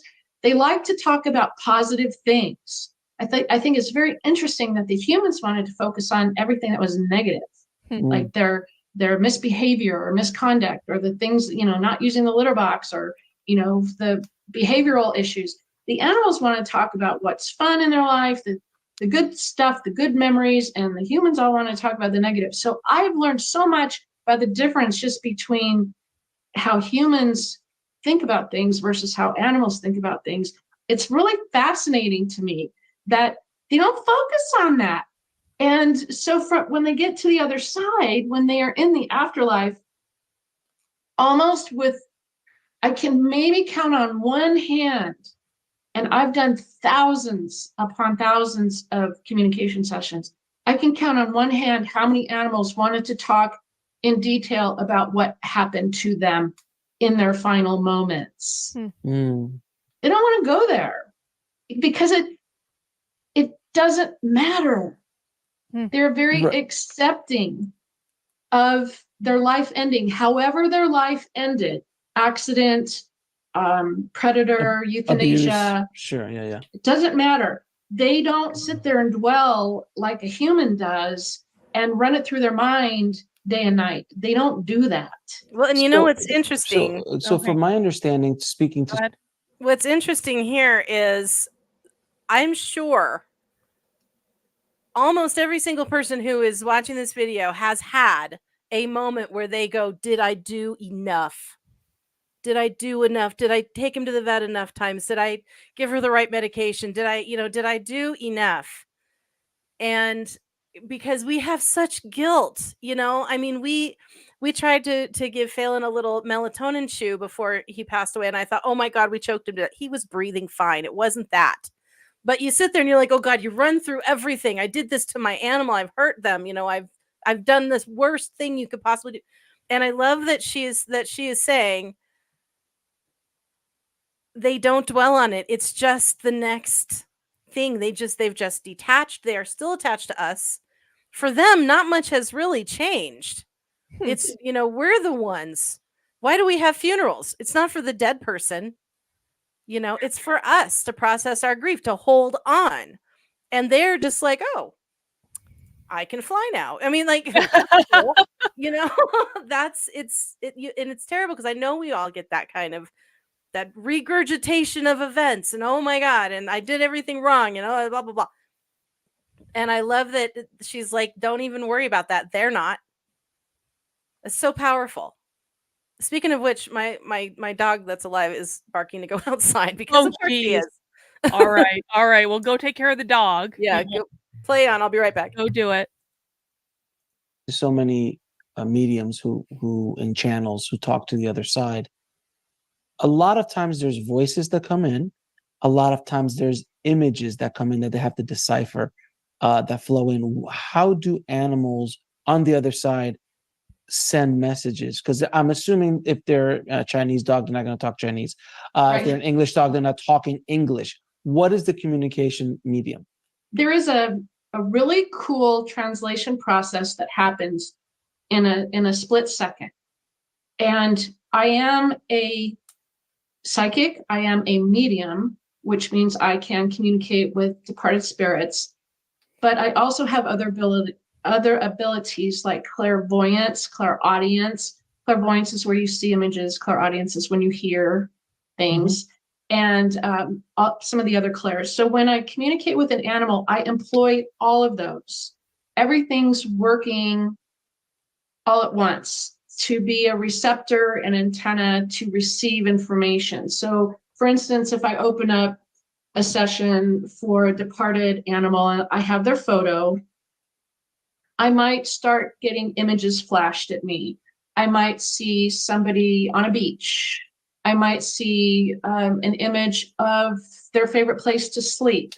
I might see something out a window. I might see just a color or a shape. Then I might hear something. I might hear somebody's name. I might hear some other sound. Like sometimes one particular time I kept hearing bells ringing. I thought, what is that? Well, it turns out that this particular dog had little bells on the doorknob. So when it wanted to go outside, it would go over and ring the bells. And it was still ringing the bells from the afterlife. So the bells were very important. It was how this dog was communicating with his family, that he was still around. He would ring the bells and they'd look and there's no one there. And the bells would ring and they'd look. So that was really important. And then there's also the feelings, the emotions, the sentiment, the love. And that's what's so powerful. And by the way, is love from a dog different than love from a human on the other side? Or is it just love? Wow. Okay, so I have to think about that for a minute. Is it different? Deep. What was that? That's deep. Yeah. Well, go ahead. Oh, I was going to say, I think probably it's a little different. It's a little more pure. But, and probably, I mean, they're less complex. So like when you're feeling like a relative that has passed, is probably a little more layered, would be my guess. But I mean, that's just my own opinion. Interesting.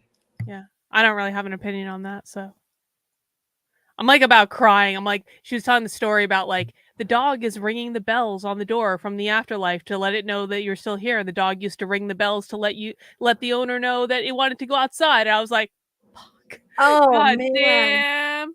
Oh, God damn. yikes. And the dog's just happy about it. The dog's just happy to be there, whether it's there. Yeah. It's like, okay. I would say my first knee-jerk response, which I'm going to give to you, is that there is zero hesitation from an animal. Sure. To send their love. I have found with departed humans who I also communicate with, sometimes there is either a worry or a concern or a hesitation. Sometimes there's not. But with an animal, it's every time. Boom, boom, boom, boom, boom, boom, boom. Like rapid fire.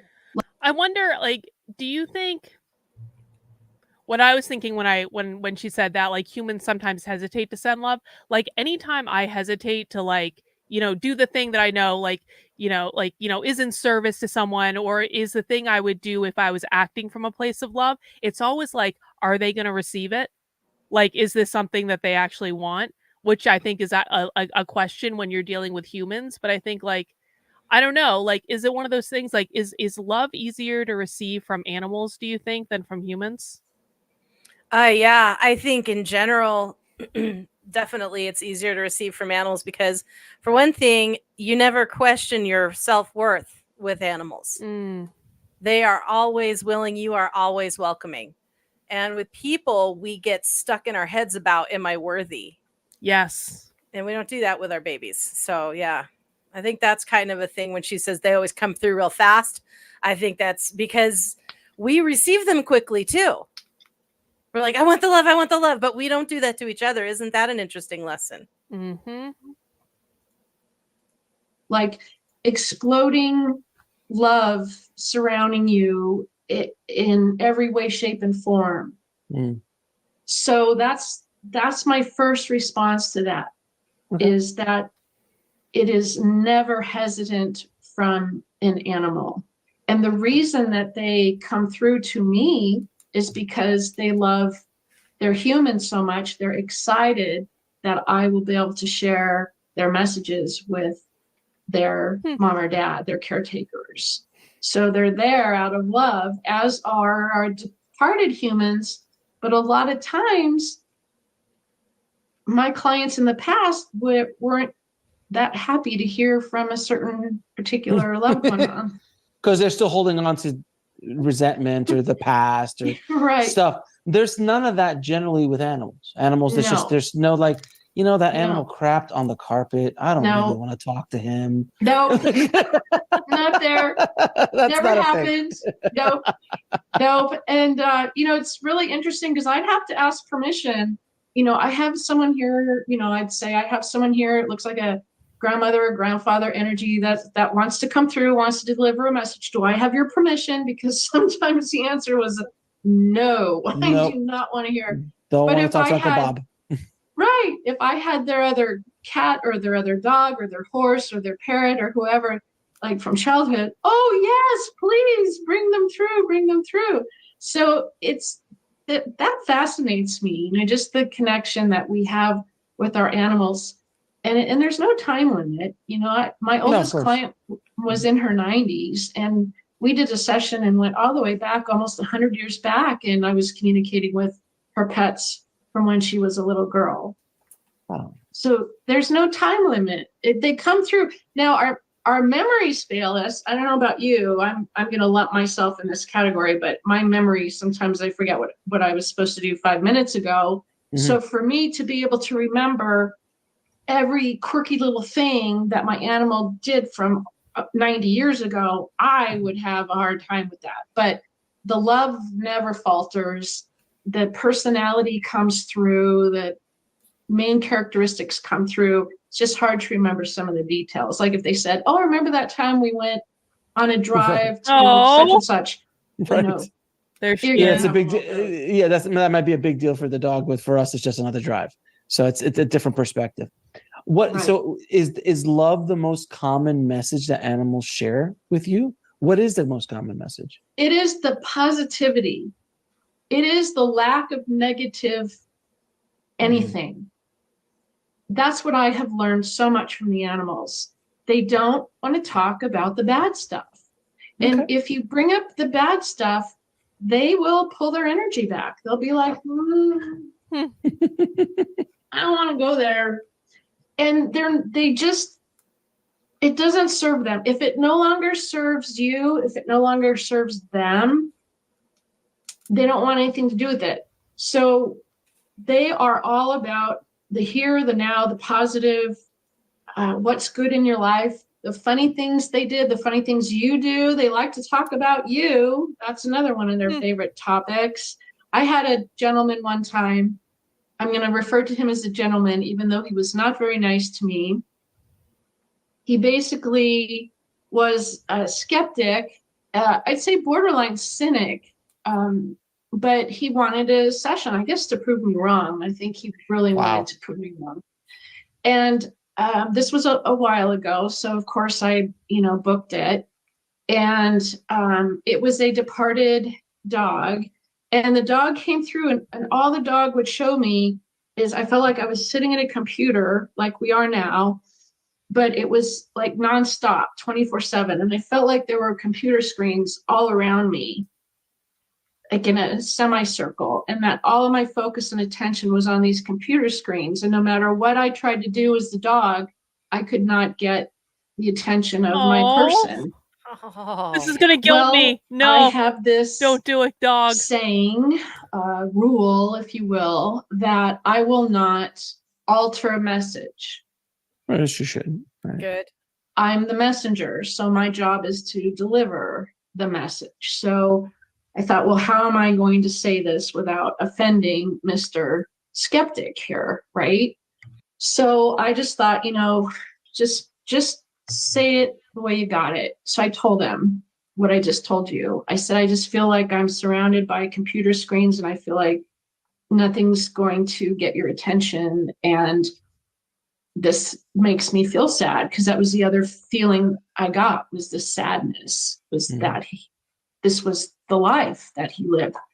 Well, I didn't hear from that gentleman for about a year. Mm-hmm. And then he finally emailed me with a very long apologetic email saying what a jerk he had been to his dog, and what a jerk he had been to me, and that he was truly, he took the message to his heart and he changed the way he was living. That was him sitting at the computer. He was in advertising, or I don't remember exactly, but it was something like that, where he was nonstop. He had to be on. God damn it! Do you know when I was writing and I was obsessed? I still do it. and it was taking over my entire life. And Phelan would come up, sometimes Keena come up, and then put their little nose. Yeah. And I'm like, "Ugh, not right now, not right now." And there's so many times I'm like, what am I doing? Do not ignore. And I always, okay, I can do this, and a hug and kiss. And do you want a treat, or let's go outside and play with them something, because you don't never know how much longer you have. And it's like, God, cherish every moment. I know I'm busy. Yeah, I know I have a deadline. Yeah, blah, blah, blah, blah, blah, blah. But I always made sure I had time for hugs and kisses. And sometimes when Keena still does this, she'll kind of lay back on the couch behind me, and she'll just kind of go like that. It's like the cutest little sound. And then I look over and she starts flapping her tail. I'm like, what? She just starts wiggling a little bit. Like, what do you want? And she wants me to come cuddle with her. Yeah. Like, unplug, human. It is dog love time. And so I do, because I love her, and I want that experience is more important. I definitely don't really spend as much time with my dogs now as I like. I need to make more of an effort. Like, I work upstairs. My dogs don't come upstairs. They stay downstairs with my husband. So they kind of hang around him all day. And I used to, make more of an effort to, in the morning, go down and sit with them and pet them and play with them, and, give them a like a chew thing or something like that, so that they love me more, because I have to bribe my dogs to love me, I think, of course. And so, and I just haven't been doing that as much anymore, because I've been so busy. And it's like, so I'm like, oh God, I need to make more time for dogs. Just like spend a little bit more time with them. It'll be fine. It's so hard for me to find time to walk them. Mm-hmm. And it's hard, especially with both of them. They're so powerful. They were so powerful, and it was very difficult. So I had to kind of walk one at a time, and then it was like dog wrangling. It turned into a thing.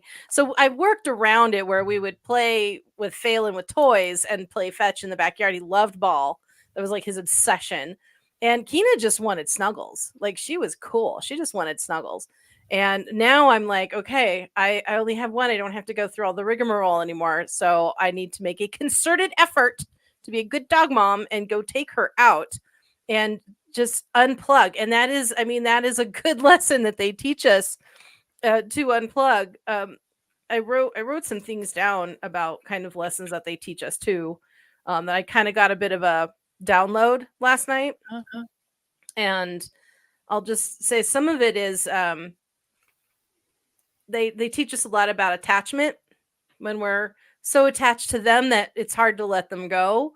And they're letting us know how life is a mandala, that it's beautiful, that it is this precious, gorgeous thing, and it is temporary, because when monks make mandalas, they wipe them away with those intricate little, they look like bells, but they're not, those intricate little scrolly things, and they wipe it away. And that's what they teach us a lot about how to control our anger. I mean, who would hit a dog or a cat? I have heard of people who are quicks like that, and they can burn in a special place in hell.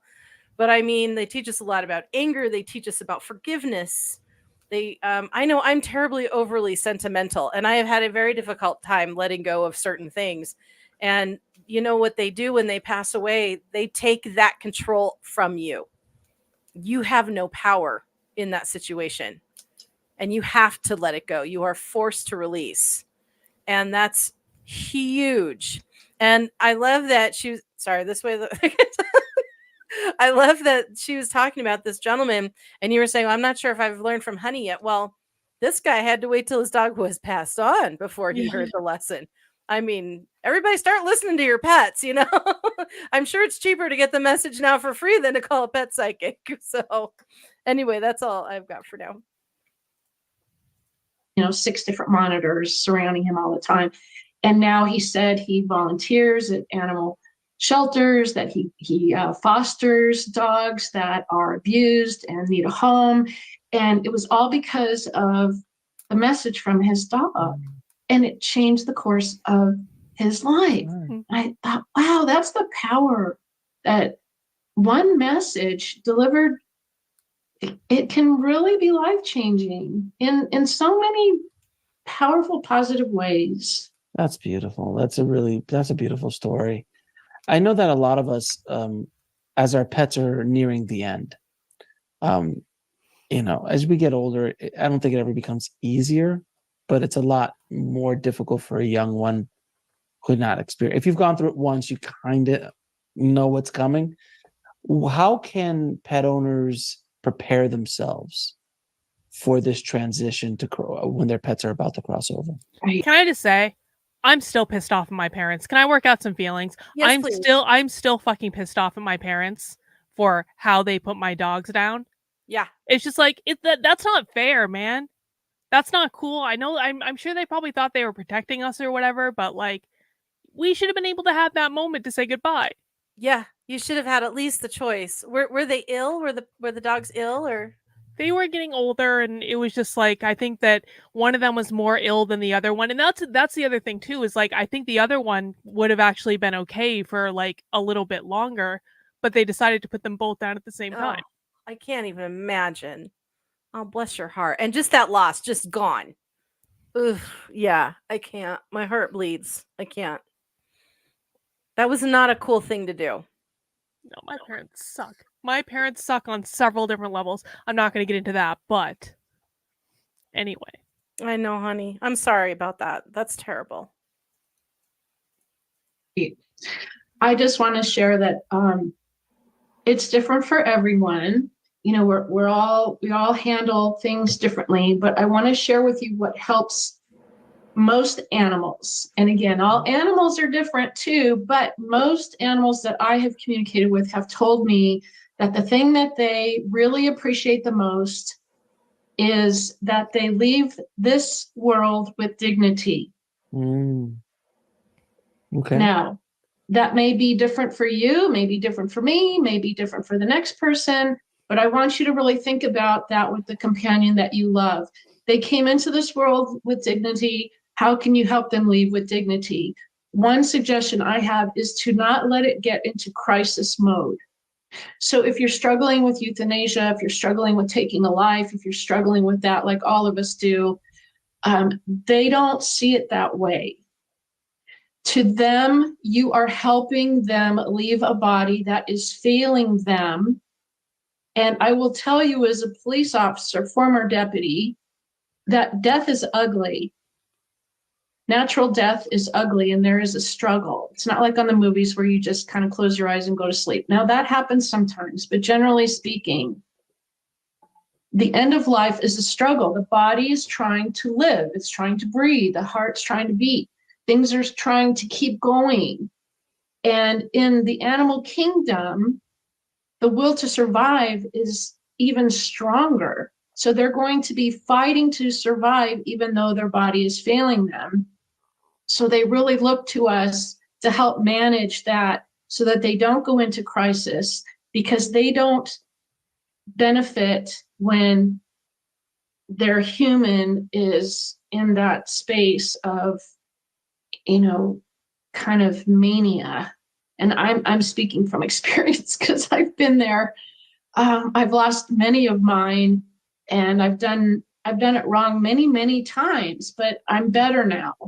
And I think each time I get a little bit better. So there's a fine line we walk as their caretakers, determining, okay, when is it too soon and when is it too late? You know, how do we find that sweet spot right in the middle? And it's just a personal choice. It's a decision.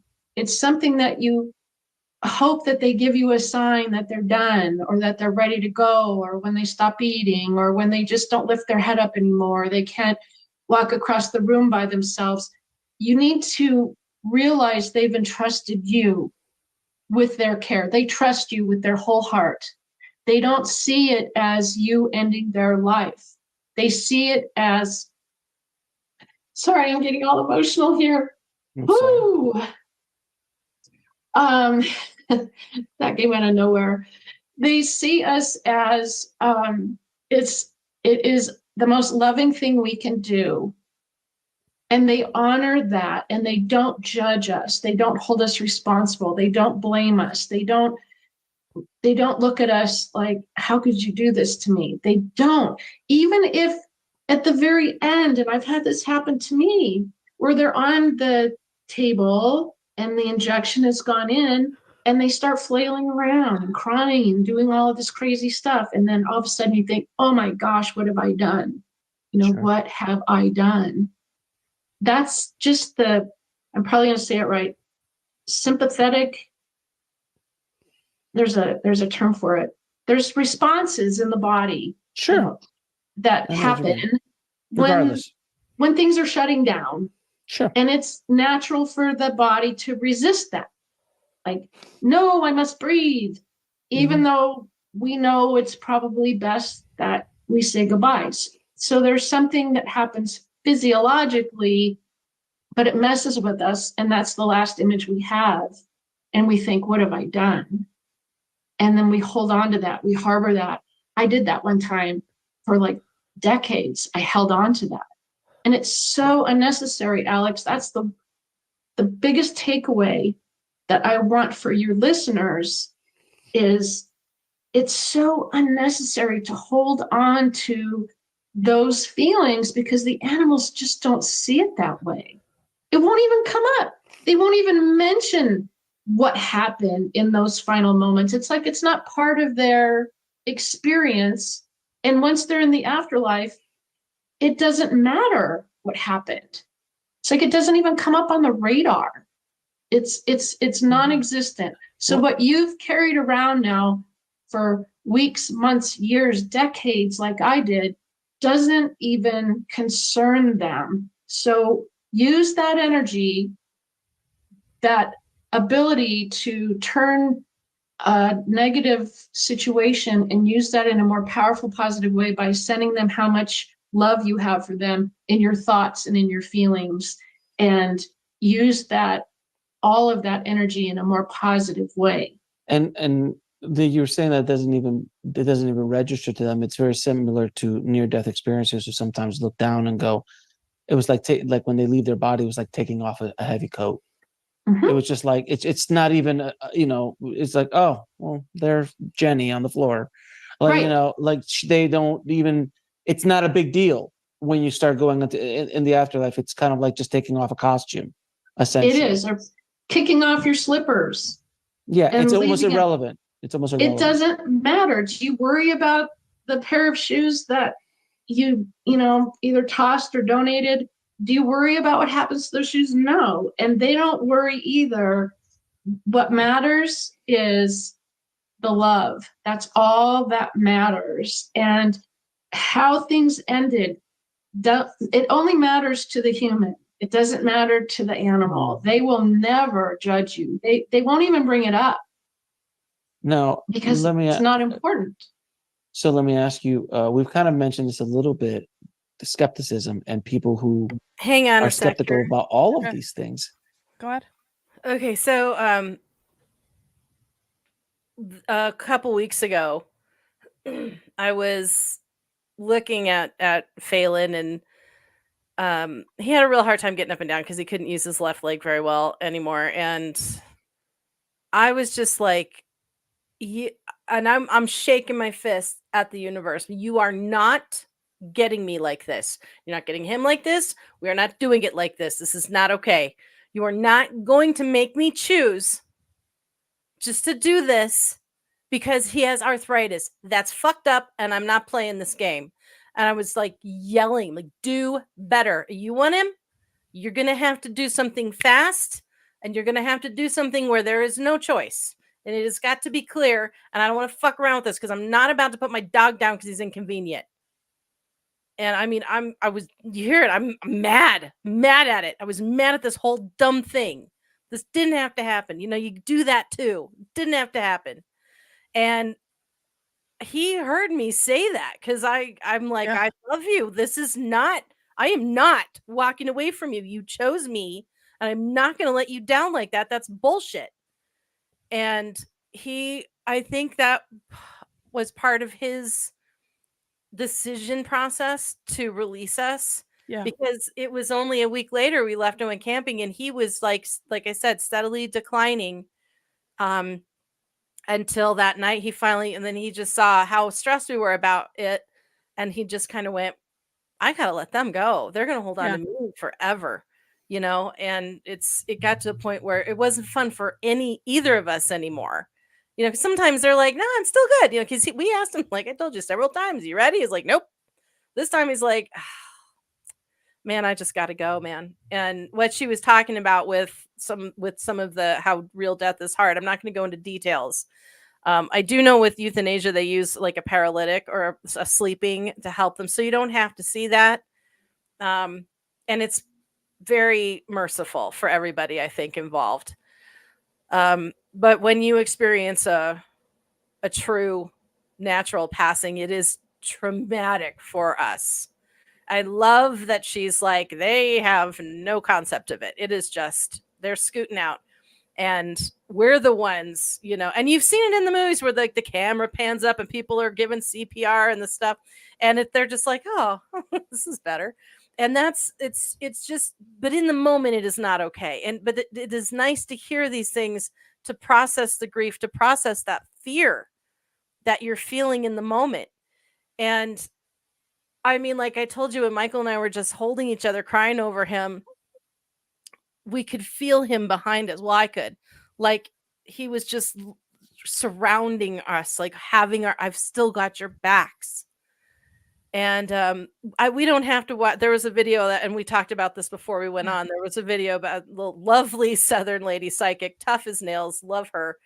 And she was talking about that concussiveness that death can cause in a body, reaction to want to live. And she said that's like they're just trying to get their coat off and it's just a little too tight and they're just trying to get this thing off me. And then they scoot out of it. And she's like, don't. And I loved how she said that too, because yes, I understand it's the body's natural tendency to try to stay alive. But I also love the idea that they are willing themselves, like, yes, this is what I want. Yeah. I want this. It's okay. Even though it's not okay. But it's anyway, there's it's just, but it doesn't register for them. No, at least that's what this gal is saying. And I've heard that when I was doing some research for this show tonight, every single pet psychic said all of the pets, like 100% of them have said it was totally fine. I'm not mad at anybody. It's fine. And so I tend to try and I don't listen to one person go, oh, that's the rule. No, you got to listen to all the perspectives. There's tons of different perspectives on death, on life, on reincarnation, on all of that with pets, and plus your own instinct as well. So anyway, that's all I wanted to say. I just heard my dog Kobe whining downstairs. Oh, you can hear him. He probably wants like a treat or something, or he wants attention. Kobe used to be like the quietest dog. We got him second because Honey needed a friend, and we didn't know. And Honey's a purebred Chihuahua. Kobe's a Chiweenie. So we were like, at least it's half Chihuahua, so hopefully like it'll get along. And it worked out fine. But like Kobe was the quietest dog for like 2 years. Never barked, never bothered anyone, never did nothing. Then Kobe got really sick one time. And it turned out fine. We just got like really, really sick, and he was moping around a lot, and we had to take him to the vet, and the vet's like, it's gonna get over. It's like basically like a doggy flu or like whatever. And Kobe was just like on the couch all the time, like laying there. And this is when Kobe learned how to whine. Oh. And Kobe started whining every time he wanted attention or pets or like food or anything like that. We had to bring it to him on the couch, and he learned how to whine. And Smart dog. The whining never stopped. Oh. Never stopped after that, because Kobe now learned that if he needed something, all he needed to do was whine. We were like, God damn it. Like he is a smart dog. Yeah, like why do you have to be so smart? And you've got me dialed in, you little bastard. Like he's like a sneaky dog. He's like if Honey has a toy or something that he wants, he like stalks her and he just waits. And then eventually Honey will like lose interest in the toy and put it down, and Kobe runs right over and grabs it. Oh, I love it. That's great. Who question the existence of the afterlife, of animal afterlife in general, let alone an animal afterlife. Right. Is just like a step too far. What would you say to people from your perspective who are skeptical of afterlife for animals? I completely get it. I do. I was really not much of a believer myself until I experienced it. So I would say if you're skeptical, and you should have a healthy skepticism, because you should question things. That's healthy. And I totally get it. But my thought is, experience it, inform yourself, research it, find out, if it's a topic that you're interested in and you're not sure about, read books. You don't have to read my book, but I'd love it if you read my books. And read the examples. These are real people. These are real stories. They're in I have groups on Facebook where the people who are actually in my book are in these groups and they write about their experiences. It's a real thing, and it can happen, and it does happen. And when it happens to you, it's magical and it's life-changing. And sometimes in life, we have to take a risk. And sometimes that risk involves stepping outside of our comfort zone. And when it comes to topics such as the afterlife, it is truly one of those things that's worth it, because when it happens to you and you get one of those incredible messages, you will remember it and be better for it for the rest of your life, because there's nothing like it in the world. It truly is an incredible experience. Now, what do you hope people take away from this conversation? Death is not the end for their pets, and they don't have to worry about moving away and leaving someone buried in the backyard and not taking them with them, or right? Or they spread their ashes in the Atlantic Ocean, and now they're moving to the Pacific Ocean. Will their dog or cat or horse or whoever remember them or follow them or know where to find them? It's true. It's things we think about, right? Yeah. It is. You are bound to each other. There is a connection there that will never be unconnected. It is the bonds of love. The bonds of love never die. They grow stronger and stronger. And the longer that the animals are in the afterlife, the more subtle their energy becomes. That means as time passes, you may not sense their signs or messages as strongly as you did right after they made their transition. But that's normal. It's not because of lack of love. It's just their soul progressing, as you and I will one day. The longer we are on the other side in the afterlife, we will become more and more transparent. That's a good thing. It's like we're doing what we're supposed to do. We're progressing, we're expanding. Our soul is expanding out into this vast universe and beyond. And the same thing happens to our animals, but they will never, ever leave you. And the more that you talk to them, the more you say their name, the more you celebrate them and remember the happy times, and the more they will come around and possibly send you a sign. Do animals reincarnate with their moms and dads, if you will, life after life?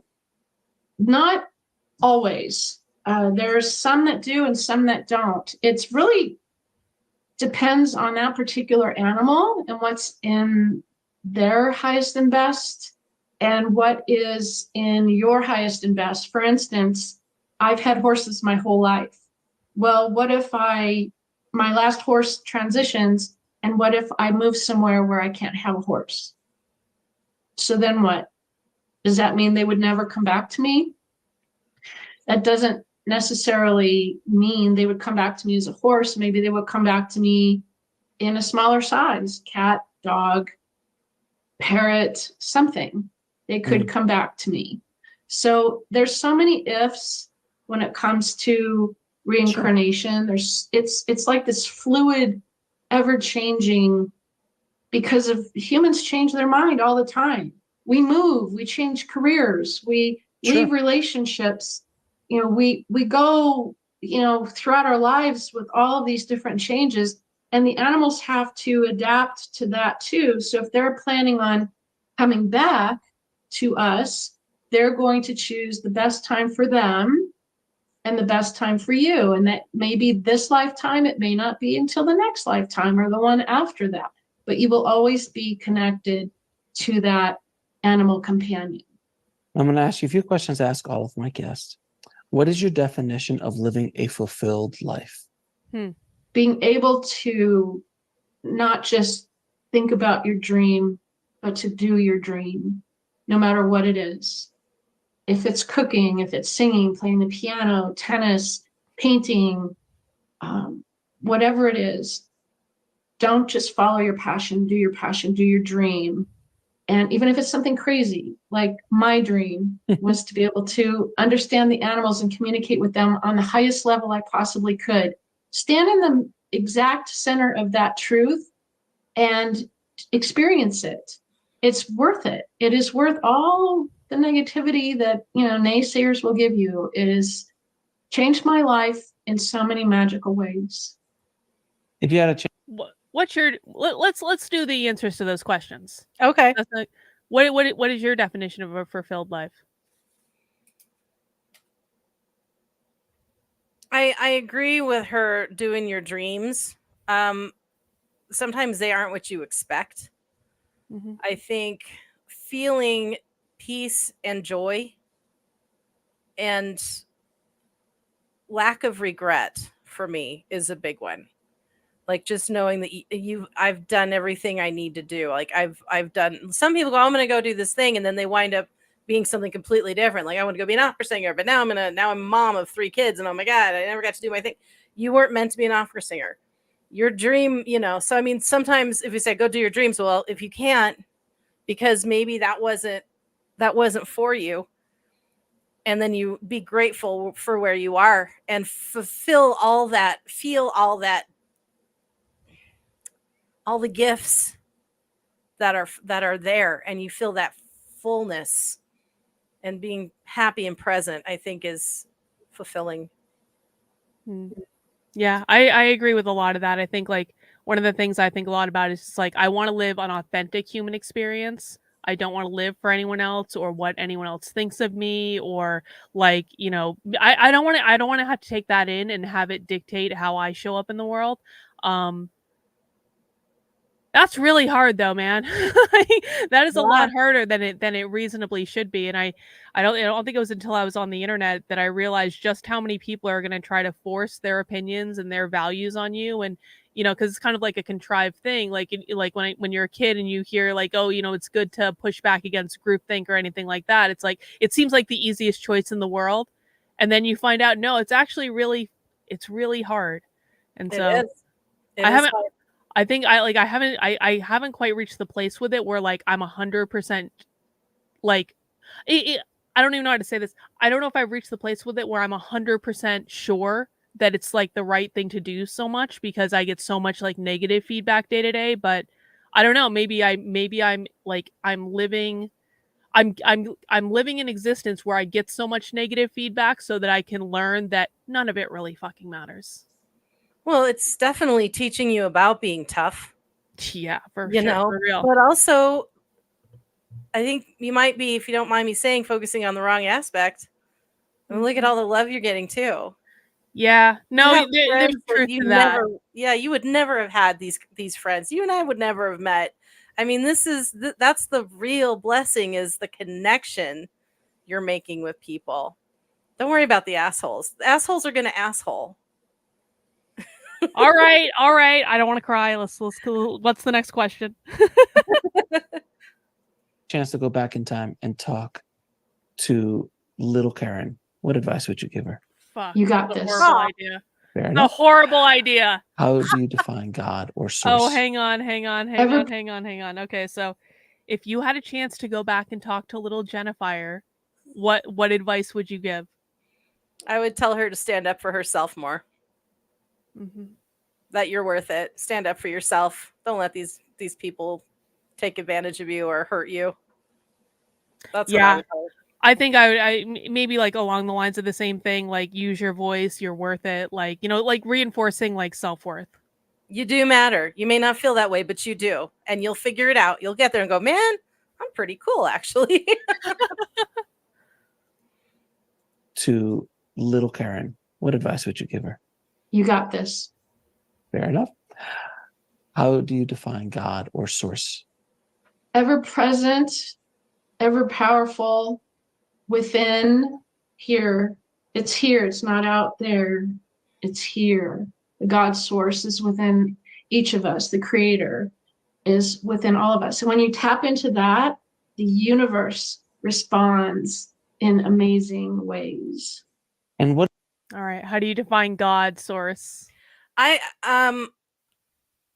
I believe that the creator source is its own entity that is observant and just pure love and openness, and that it is from that all the souls sprang. Yep. So that is how we have a piece of God source or creator source in us, because it's like a cell dividing. You're still the same. You're part of matter, but you also have that. We call it the God spot. God spot in Reiki is about right around your heart is the God spot, and that's our tether to it. But it's where our soul resides. And I don't think it's like something you pray to and ask it for things. It just observes, it watches. We are in a free will universe. When we need to manifest something, it has allowed us to have that strength and has given us support mechanisms like our spirit guides, our angels, our friends, our family, and our animals to help us along the way. And we have to remember to be there for each other too. Yeah.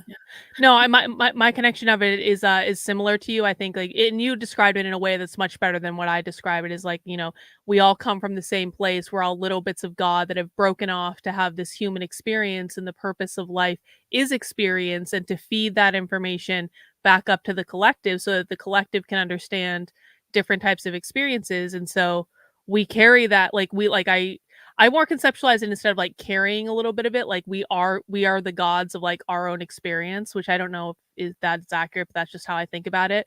We have the ability to create whatever we want in this life, but our creations oftentimes come from our subconscious emotions rather than things we do consciously or with awareness. And so if life isn't working out, well, there's reasons for that, and you need to look inside yourself and figure out what are you doing to hold yourself back from what you claim to want. Or is this maybe like a thing that do you want to be depressed right now? Like, is there a reason that you need to experience this for some reason? Or because sometimes we do need to experience those struggles because life is not all good or all bad, and we need to have the bad experiences to appreciate the really beautiful experiences. And sometimes the bad experiences cause us to do something we have a hard time doing, and that is to rest. Yeah. To rest and reflect. And that's not everybody is good at that, but that's probably why you're told to do it a lot, so that you can get good at it. And when you have rested and reflected and you're ready to shoot off again, you'll have the strength, and you'll have that what am I trying to say? I lost the word. Something about fortification, in your soul, kind of a thing. What is the ultimate purpose of life for a human and a pet? Boy. Love, experience love, give love, receive love. When we have animal companions, we not only give love, we learn to receive love. And I think for some of us, that's really hard to receive love and truly appreciate it, and to give it back wholeheartedly. No strings attached, just pure essence of love. That's all that matters. It's what fuels the afterlife. Love fuels the afterlife. And where can people find out more about you? Hang on. Okay, what was the question? What is the purpose of life for humans and for pets? Yeah. That's a big. I do agree with her that it's, unconditional love is definitely in there. I think for humans, when we embark on our human journey, especially Earth is definitely a school, and we take on this incarnational journey to progress and to evolve into a larger, more evolved spirit. So you have to learn how to be responsible with creation. You're not going to be, an higher evolved spirit unless you can handle it. And we are here to learn how to handle it. And our animals are here to teach us that important aspect of unconditional love. Mm-hmm. And also sacrifice and devotion, all of that. They don't lie, they don't cheat. They're beautiful beings to look up to. Yeah. I agree with pretty much everything you said. I agree with everything she said. Like I said, I think the purpose of life is experience. So, whatever that experience is learning from, not even learn from it, just to experience, like, what is it like to experience love? What is it like to experience pain? What is it like to experience joy? What is it like to experience anger? That sort of stuff. I think like when she said, like, the purpose of pets is to, like, pets help us to learn how to receive love. Yeah, I mean, we talked about that earlier. Like some Yeah. people can't receive love from human beings for whatever reason, but they can receive love from a dog. Yep. They You teach know? us about our self-worth. You are always worthy. Yeah, I mean, if you for truly were real. an unworthy person, you get rejected by a dog. I mean, nobody does. Nobody gets rejected. There might be a dog that doesn't like you, but I mean, by and large, animals are just full on, full throttle, light and love. Never trust someone that dogs don't like, though. I mean, for real. Ew. They need to do some. If dogs don't like you, you need to do some work. You need to go Oh, yeah. meditate or something. All the guys that I dated back in the day when I was single all had to pass my cat test. Mm-hmm. If the cat didn't like him, I had to watch. I watched very carefully about that person. If they jumped up on their lap and the guy would be like, I don't like you, get off. You know, how do they always know the one that doesn't like you? And I'm like, ew, I don't know if I'd trust you. Mm-hmm. Automatic no. True. Your work, and pick up your amazing books. You can find them on Amazon. They're on Audible. You can go to my website, which is simply KarenAnderson.net. Nothing special about that, KarenAnderson.net. I do have books on my site as well. I also teach basic animal communication for people who are interested in learning. I have an online course. I have a Facebook group where you can practice and Online and course. learn with me there. And that's the best way to reach me. And if you're interested in a session, reach out to my website.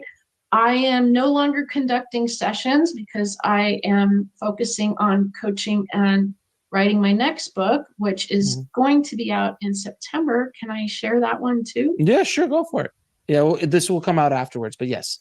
Yes, it's Yes. called The Pet I Can't Forget. Oh, The Pet nice. I Can't Forget. Yeah. And Alex, it's filled with these stories of what I just shared with you today. Right. It's got like story after story after story, plus all the signs from the afterlife that our companions send us, how to look for them, where to look for them, how to raise your vibration to receive more signs, and also how healing they are and the transformations that come from signs from the afterlife. So that's going to be out any minute now. The Pet I Can't Forget. I love that. It is a great title, I have to say. And Karen, do you have any parting messages for the audience? It's a rap song. Pet I Can't Forget. Aside from the animal communication and the craziness of just connecting with departed pets, I have a nonprofit animal sanctuary. So all the proceeds from my books, all the proceeds from my courses, all the proceeds from my coaching goes to help animals that have been abused, abandoned, or neglected and cannot find a home otherwise. They have medical issues, they're old, special needs like yours. I give them a forever home. I live on a 30-acre ranch in Eastern Washington, and I devote every waking hour to caring for these animals. And once they're here, they stay here. This is their final refuge. I just want anyone who's listening to go, oh, well, she's just profiting off of her books or her courses or whatever. It all goes back to the animals. And you can go to my nonprofit. It's called paintedrainranch.org. And you can check out all of our animals and see how spoiled they are. I hate it so much when people have to apologize for making money off of things. For real. Yeah, a worker is worth their meat. Yeah. It's like if you've written something or created something that creates value in someone's life, like it's a value exchange. That's all money is. It's like I create something valuable for you, you give me something valuable in return. I don't know how people like and I appreciate that. I'm sure that she didn't create this like sanctuary just to be like, I'm doing good in the world, don't feel bad about giving me money. I'm sure that's like not the reason, but it's like it leaves a bad taste in my mouth that people kind of like demand we apologize for these things when it's obvious she's doing good in the world. It's obvious she's brought peace to a lot of people and really has helped so many people, and she still needs to apologize for it. It's like no. Yeah. Well, I mean, people don't realize that how much time and effort it takes to write a book and get it out there. That is in time. That's what do we get paid for? Hourly wages. Why do we even have that? God. Because our time has value. Yeah. I had a friend who called it green energy, and I loved that. Oh, by the way, my mom wants to know what you're playing with in your hands. Show Oh, the it's slime. Oh gosh, I have a whole collection of slime. I was playing mostly with this lemon cake candle slime, which is just basically like a thick lemony slime, and that's Does it. It it makes smell? it does smell like yeah, they're all Ooh. scented, and this one, like, the lemon smells not that great. It's not my favorite one. I've got a birthday cake one that's better, but it's just it's pleasing and it feels good and it makes popping noises, and it helped me not to cry throughout the entire stream, which, you know. You might make me a slime convert. At first, I was like, I don't know. I like to fidget, but I haven't found anything that is satisfying yet. There's I just love so bubble many wrap, but no, like, well, if you like bubble wrap, like there's so many different textures of slime, and like not all of them are my favorites, but like some of them are just like really satisfying, nice textures. I Like may very satisfying, and they I may need to smell have some. nice. No, I like it. I like that. That's Yeah, cool. got a gold slime here that I was playing with earlier. Ooh. Cakey right now, but if I played with it, it would come up. Anyway, we don't need to show off my slime collection for your mother, but you guys should both invest in some slime. That looks like fun. I really need to just quit my job and make slime professionally, Jennifer. I think that's my next step. I think we're not going to do socialism anymore. We're just gonna I'm gonna Once get a you big run- I'm you gonna run get your course. I'm gonna get an industrial mixer and a bunch of glue and activator, and that's what I'm doing from now on. Well, instead of, you know how everyone's selling coffee, you can sell slime. Well, you know what? I can actually sell coffee now. Like, actually, the thing I do my store through, I can now sell coffee. I can now sell supplements. Apparently, just Oh wow. Everybody's like selling the Unwoke same thing, but coffee. they're just branding it on their own name. Is that what that Yeah, is? Yeah. basically. I would like to sell some tea. I might Mhm. like a nice tea line. I don't think that'd be bad. Tea is great. Hmm. Definitely. Well, anyway, thank you for making me cry 15 times throughout this episode. But I know we had to do it, and I appreciate it, and all that stuff. It's just like, this is definitely probably going to be like the hardest episode for me we ever do, just because like it's just so hard, and I know it's been hard for you, and I know you've been mourning, and I appreciate that you came to spend some time with us and to share your process with us, because I know it's just like deeply personal, and share your love of your dog, and I'm sure even like the people been getting great chat messages all night, like this, like everyone can identify with this. Oh yeah. There was one that caught my attention that there was talking about how they have those buttons that dogs can press to talk. Have you seen those? Yeah. I almost got them. I thought that would be so cool. But then I'm like, where the hell am I going to put them? But there's one, the dog is called Bunny, and Bunny has her own channel, and she is amazing. This dog has like all the buttons, all of them. And she has full conversations with her owner. I'm like, that is the coolest freaking thing. I don't know that, speaking of patience, that I would have the patience to teach. I would not have the patience to teach. It would my not God. happen. You're like, oh, well, I mean, and also you start out with like 5 buttons to teach him some basic words. And I'm like, I know Phelan will be pushing treat and ball just over and over. I'm like, that's just going to be annoying. Maybe that's not a good idea. Yeah, my dog would sit there, treat, treat, treat, treat, treat. I know exactly what would happen. We're like, oh, the Like, battery's aw. going to die. Thank God the battery's dead. Yeah. Treat for you. Yeah, it's a hard thing to go through. I know we're running we're actually kind of long, which has been really nice, but I really love this conversation. I'm so grateful that you and the community has helped me process this. I've been reached out to personally by several community members. They've been just wonderful. They've been so loving, and thank you guys so much, because it's devastating. We've all, a lot of us have, we know, and then you get a new one and you're like, here we go again. And then they're chewing all your shit and Mhm. shitting all over the house, and you're like, Yep, I chose this. Yes, I did, because I just can't get enough of animals that destroy my life and then destroy my heart later, right when they start getting cool. Mhm.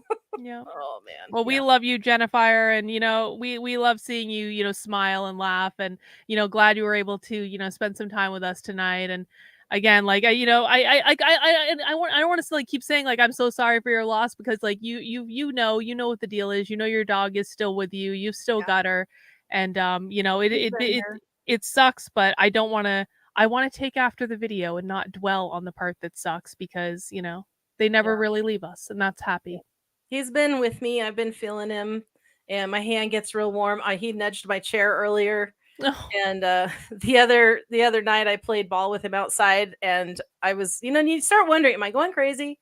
I don't fuck it. I don't care if anybody thinks I'm crazy. This is helping me. And I sat outside and I felt him scurry up, and he'd always come with his ball, like ball. And so I just put my hand out. I'm like, okay. And my hand got hot, physically hot. And so I'm like, all right.